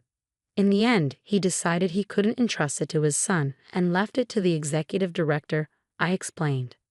What about the $1,820,000 debt? My husband inquired. That's gone now, I replied. Indeed, my grandfather-in-law had been a guarantor for a friend's dad, but he had personal assets exceeding that amount. However, I deliberately omitted this information to avoid my mother-in-law and husband targeting those assets. The friend was the son of a benefactor who had helped my father-in-law when he was young. Moreover, the countryside land owned by the son was going to be developed into a resort, allowing him to sell it at a high price. I explained further. You're kidding, my husband exclaimed. More importantly, are you guys okay? I asked, concerned. We're not okay. Both my father and I were denounced by the company. What should we do now? My husband lamented. Well, there's also the mortgage on the house, I revealed. What? What do you mean, the mortgage on the house? My husband was taken aback. Haven't you realized it yet? The house money should have all been paid by Grandpa, I clarified. Christopher signed without checking everything. It shows he really didn't have the qualities of a president, I added. You're kidding, my husband sighed. As a consequence, my parents-in-law lost the house they had built because they couldn't pay the mortgage. Now they reside in an old apartment over 50 years old, struggling to repay the unpaid loan. Despite their alternating attempts to contact me, suggesting we all live together, it was impossible now. My grandfather-in-law retired from his chairman position and bought an old house in the countryside. Emily, you can go and live wherever you like freely. You don't have to worry about living expenses, my grandfather-in-law assured me. But I chose to be with him. If I'm not in the way, please let me be with you, I expressed, tears welling up in my eyes. My grandfather-in-law's eyes welled up too. Thanks to Mr. Jones, the divorce was finalized and procedures were taken to exclude my former father-in-law and former husband from inheritance. I became my grandfather-in-law's adopted daughter. If anything happens to him, I intend to take care of him until the end. Now, the two of us enjoy working in the fields together. Dad, look at this radish, it's big, I exclaimed as warm moments flowed in the pouring sunlight. I wish for these days to continue, even just one day longer. I initiated the divorce proceedings, deeming a financially struggling spouse to be of little value. My world was shaken when, during a business trip, my husband abruptly declared not only his intent to divorce, but also his simultaneous marriage to his lover. To add insult to injury, he accused me of marrying him solely for his wealth and demanded I forfeit any claims to our property. Confronting my indifferent husband, who had always treated me with disdain since our marriage, led to his unraveling and a downward spiral to rock bottom. I am Karen, 35 years old, raised by a single mother since my father's passing in kindergarten. Despite the financial challenges, we found happiness as a family of 3. Even as an adult with a decent salary, my frugal habits persisted from childhood. I married John, a wealthy man I met through an acquaintance, drawn to his kindness and the new world he presented. Our differing views on money and gender roles emerged after marriage. While John envisioned a traditional household, I was dedicated to my career and financial independence. Before marriage, John suggested I become a homemaker, assuming I would embrace traditional domestic roles. However, I expressed my desire to continue working until we had children, emphasizing the financial benefits. Although I managed to convince him, the reality of balancing work and household chores proved challenging. Despite being a full-time employee, my days were consumed with domestic responsibilities, leaving little time for us as a couple. In contrast, John, adopting a traditional husband role, contributed nothing to household tasks. While he witnessed my busy schedule, he simply indulged in dinner and relaxation upon returning home. Balancing work and domestic responsibilities took a toll on our relationship, prompting me to question if this was the essence of a marriage. Despite my efforts, I hesitated to voice my dissatisfaction. Fearing he might insist I quit my job despite his lack of contribution at home. I had hoped that the arrival of children would bring about a positive change in our relationship. Unfortunately, our connection had grown distant, casting doubt on the possibility of expanding our family. Feeling the urgency to discuss this matter, I approached John. Hey, we should start considering having kids, right? Ha! Kids? You're quite energetic, considering you're tired from work and chores. It's not about that. I want to have children. We haven't been married that long, but I'm already over 30. Women have a limited time to have children, and it's getting harder for me to conceive as I get older. It's almost too late. But we don't need kids. If we have one, you'll expect me to help, right? You know I'm busy with work, and I won't help with child rearing. Declaring you won't help with child rearing even before they're born is strange, isn't it? I plan to raise them alone, but shouldn't you at least have the intention to help? It's your child too. Child rearing is your job. I'm working to support the family, so I definitely won't help with the kids. You'll just complain that I don't help, making me the bad guy. You must have been indoctrinated with poverty and lots of kids since birth. We're not poor. We don't need kids. End of discussion. John abruptly ended the conversation, retreating to his room. Alone in the living room, tears overwhelmed me. My desire for children was not only rejected, but my upbringing was also mocked. Following this incident, our relationship deteriorated rapidly. Communication became scarce, and the possibility of having children seemed more distant. As I continued to juggle work and home responsibilities, taking on significant projects at work, I found myself increasingly distant from John. One day, when informing him about an upcoming business trip, his unexpected kindness surprised me. He wished me well and hinted at a big surprise upon my return. Despite having given up on him, his smile shook my resolve. However, my faint hope was shattered upon returning home. The front door wouldn't open, and John revealed the first surprise. He had changed the locks. The second surprise was the announcement of our divorce. He claimed to have forged my signature and submitted the papers with a friend as a witness. Inside, he presented a document for me to sign, waiving my rights to property division. Protesting the false accusations, I insisted on a mutual renunciation of property rights, intending to make it a public document. John, stubbornly retorting, redid the document on his computer, initiating a tense exchange.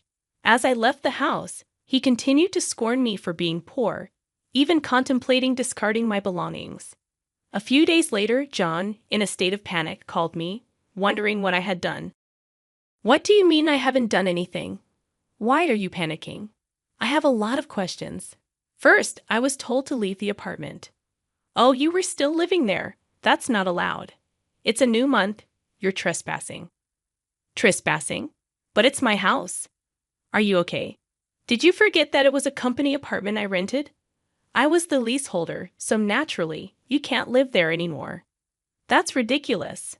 How could you do this? I can't believe you didn't know.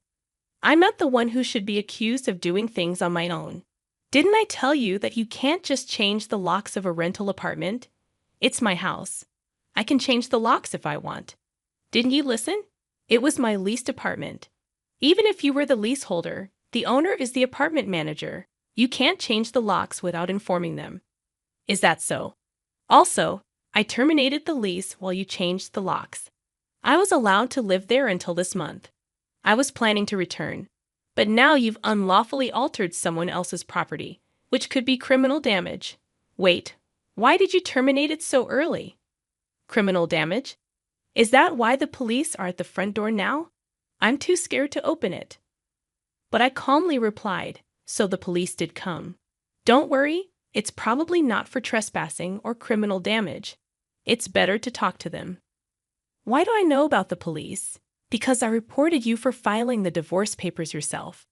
It seems like you've committed crimes like forgery and fraudulent use of a private document. Divorce papers can be filed by one person, but only with mutual agreement and personal signatures. Since John forged my signature and the witness, it's obvious that it's a crime. But he seemed unaware of his guilt. I continued pressing further. So the divorce papers you submitted are invalid, and your marriage with Susan can't happen either. How do you know about Susan? Did you think I knew nothing? I had a private detective agency thoroughly investigate your affair with Susan. It was a busy time at work, and coordinating with the agency was tough. Plus, you even held a grand wedding ceremony while I was supposedly on a business trip. Are you okay? Your business trip was a lie. Yes, I took leave from work, despite being busy, to do some research and prepare documents. I knew about you bringing Susan home. It would have been impossible to gather this evidence while working. After I revealed everything, John was speechless and seemed quite downcast even over the phone. Then he pleaded with me, "Please don't tell Susan I'm divorced." Why would I? There's no such fact to tell. Really? Thank you. Are you misunderstanding something? When did you become divorced? That fake divorce paper is invalid, remember.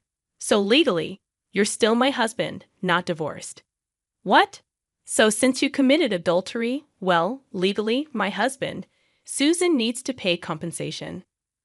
I sent the demand for reparation to her house yesterday by express delivery.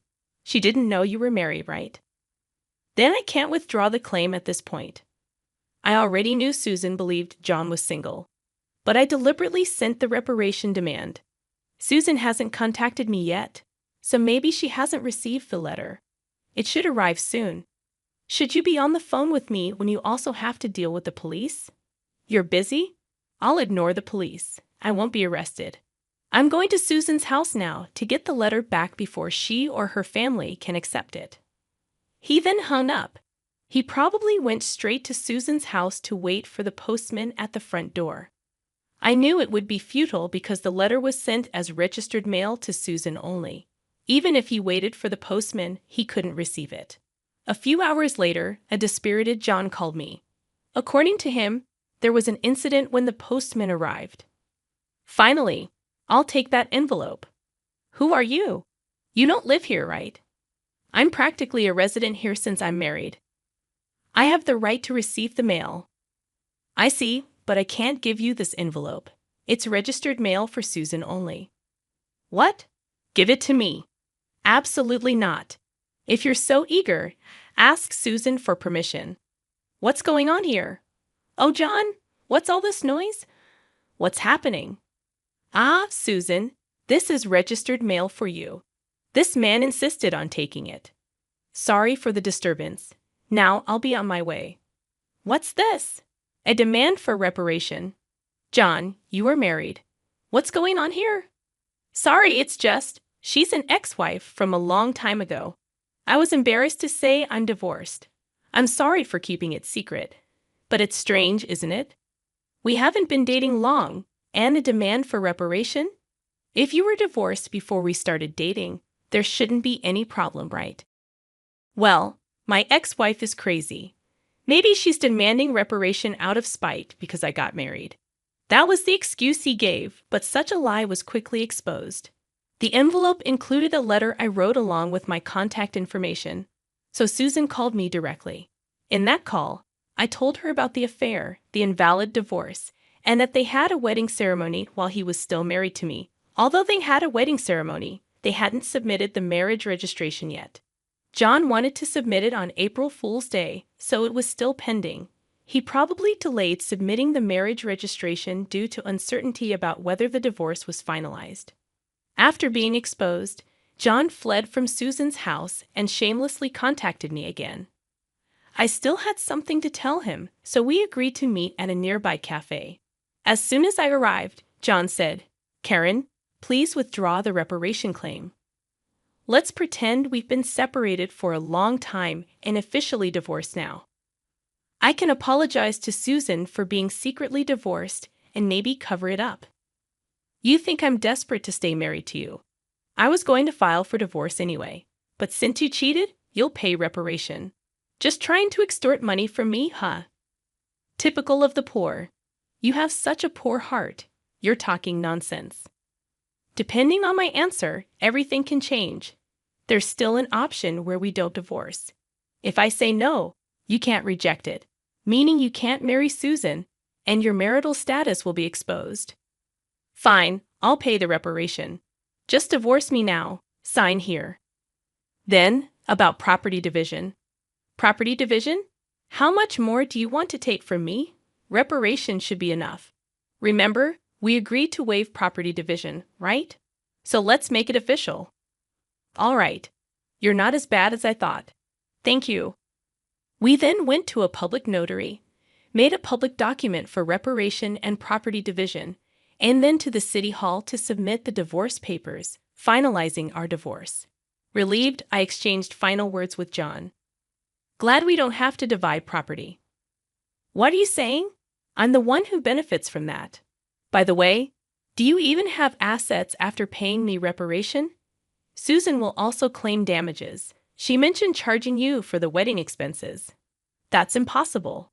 I'm marrying Susan. She can't claim that. We're divorced now, so there should be no problem." "Still living in a fantasy. You committed marriage fraud. You had a wedding while still married. You think Susan still believes you. Marriage fraud? That's ridiculous. Susan will believe me. Believe that if you want. I heard from Susan directly. Also, weren't the guests at your wedding paid actors? You still owe them." "You knew about that. I haven't paid them yet. What does it matter to you?" You could have just taken property division and been better off. That's what I wanted to tell you. Even if we had divided property, you would have benefited more. What are you talking about, poor woman? Your family is poor, and you only make $15,000 a year, right? Even if you got a raise, it would be barely $20,000. You don't have any property. You keep calling me poor, so I thought you might be mistaken. Yes, my salary is indeed $15,000. But you know I work for a foreign company, right? It seems you have no interest in me, but I became a director of the American branch. It's not $115,000 per year, but per month. $155,000 per month. So that's an annual income of $1.8 million. You're still bad with numbers. How do you manage to keep a job? It's $180,000 a year. $180,000? That can't be true. Of course, I haven't had the chance to spend such an amount, so I've been saving it for the future. The savings from before our marriage aren't part of the property division, but there's still a considerable amount since our marriage. So I could have received half of that in the property division. You are my destiny after all. I'll get the divorce papers corrected. Are you okay? After all the contempt, you think I'd gladly undo the divorce if you had that much money. You don't need to claim reparation, right? It's just a small amount for you. He who laughs at 1 cent will weep for 1 cent. This reparation is for the mental anguish you caused me. I'd like to claim more honestly. And since we've made it official, make sure to pay it even in installments. I'll be penniless. Also, don't go back to that apartment. Your belongings should have been moved to your parents' house by now. You thought I had few belongings, but that was because I had already moved. Most of them were. Were you that indifferent to me?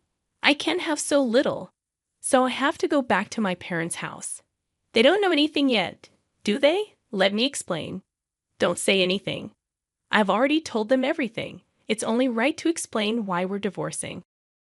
Oh, and your father said, don't ever step over our threshold again, so I have nowhere to go. He collapsed, and I left the cafe. Later, I heard he caused trouble at the police station. Despite my advice, he went back to the apartment. He sat there aimlessly in the empty apartment until the manager called the police, and he was taken away. I'm not sure if it was for obstructing public duties, trespassing, or for the falsified divorce papers. Eventually, his parents took responsibility for him. After talking with me and learning about Susan, they decided that apologizing and paying damages to Susan's family came first. They went to Susan's house to apologize, kneeling in front of her family. They settled everything without pressing charges for marriage fraud, even paying for the wedding expenses. I had expected them to sue, so it was disappointing they didn't. So, I decided to pursue legal action against him for forging the divorce papers. John offered a settlement, but I didn't withdraw the lawsuit. I didn't want him to think everything could be solved with money. I wanted him to be convicted and understand the gravity of his actions, even if it cost time and money. I left everything to my lawyer, so it wasn't too burdensome for me. Even though it took time, John, exposed for his actions and the marriage fraud at his company, couldn't stay there anymore. After being detained by the police and subsequently absent without leave, he was eventually fired. He ended up living at his parents' home, working all day at a relative's construction company. His father took all his earnings, leaving him with no income. I thought his parents wouldn't abandon him, but they were stricter than I expected. They paid my reparation and Susan's compensation, planning to make him work like a horse until he repaid everything. He lived in a shed-like place with no electricity, receiving only $5 per day for food, deducted from his salary. They plan to disown and kick him out once he's repaid everything. A harsh fate after years of hard work. I was offered a position at the head office abroad, so I moved overseas after the divorce was finalized. I worried John might come to me for help or harbor resentment, but moving abroad alleviated those concerns. I thought work would be my partner for a while, but soon I found a new relationship. I'm now dating a foreign executive at our head office, and I'm pregnant with plans to marry soon. I told him everything about my past and my ex-husband, and he's understanding. I'll take maternity leave and plan to return to work later, supported by him. He's enthusiastic about taking paternity leave and co-parenting, showing a different cultural perspective. After being tormented by my ex-husband, I finally feel I'm grasping true happiness and confidence in building the happy family I'd always dreamed of. Many suffer due to selfish spouses, and while divorce isn't always the right choice, enduring silence isn't a virtue. It's important to know that honest discussions can lead to resolutions, and sometimes divorce is a necessary option.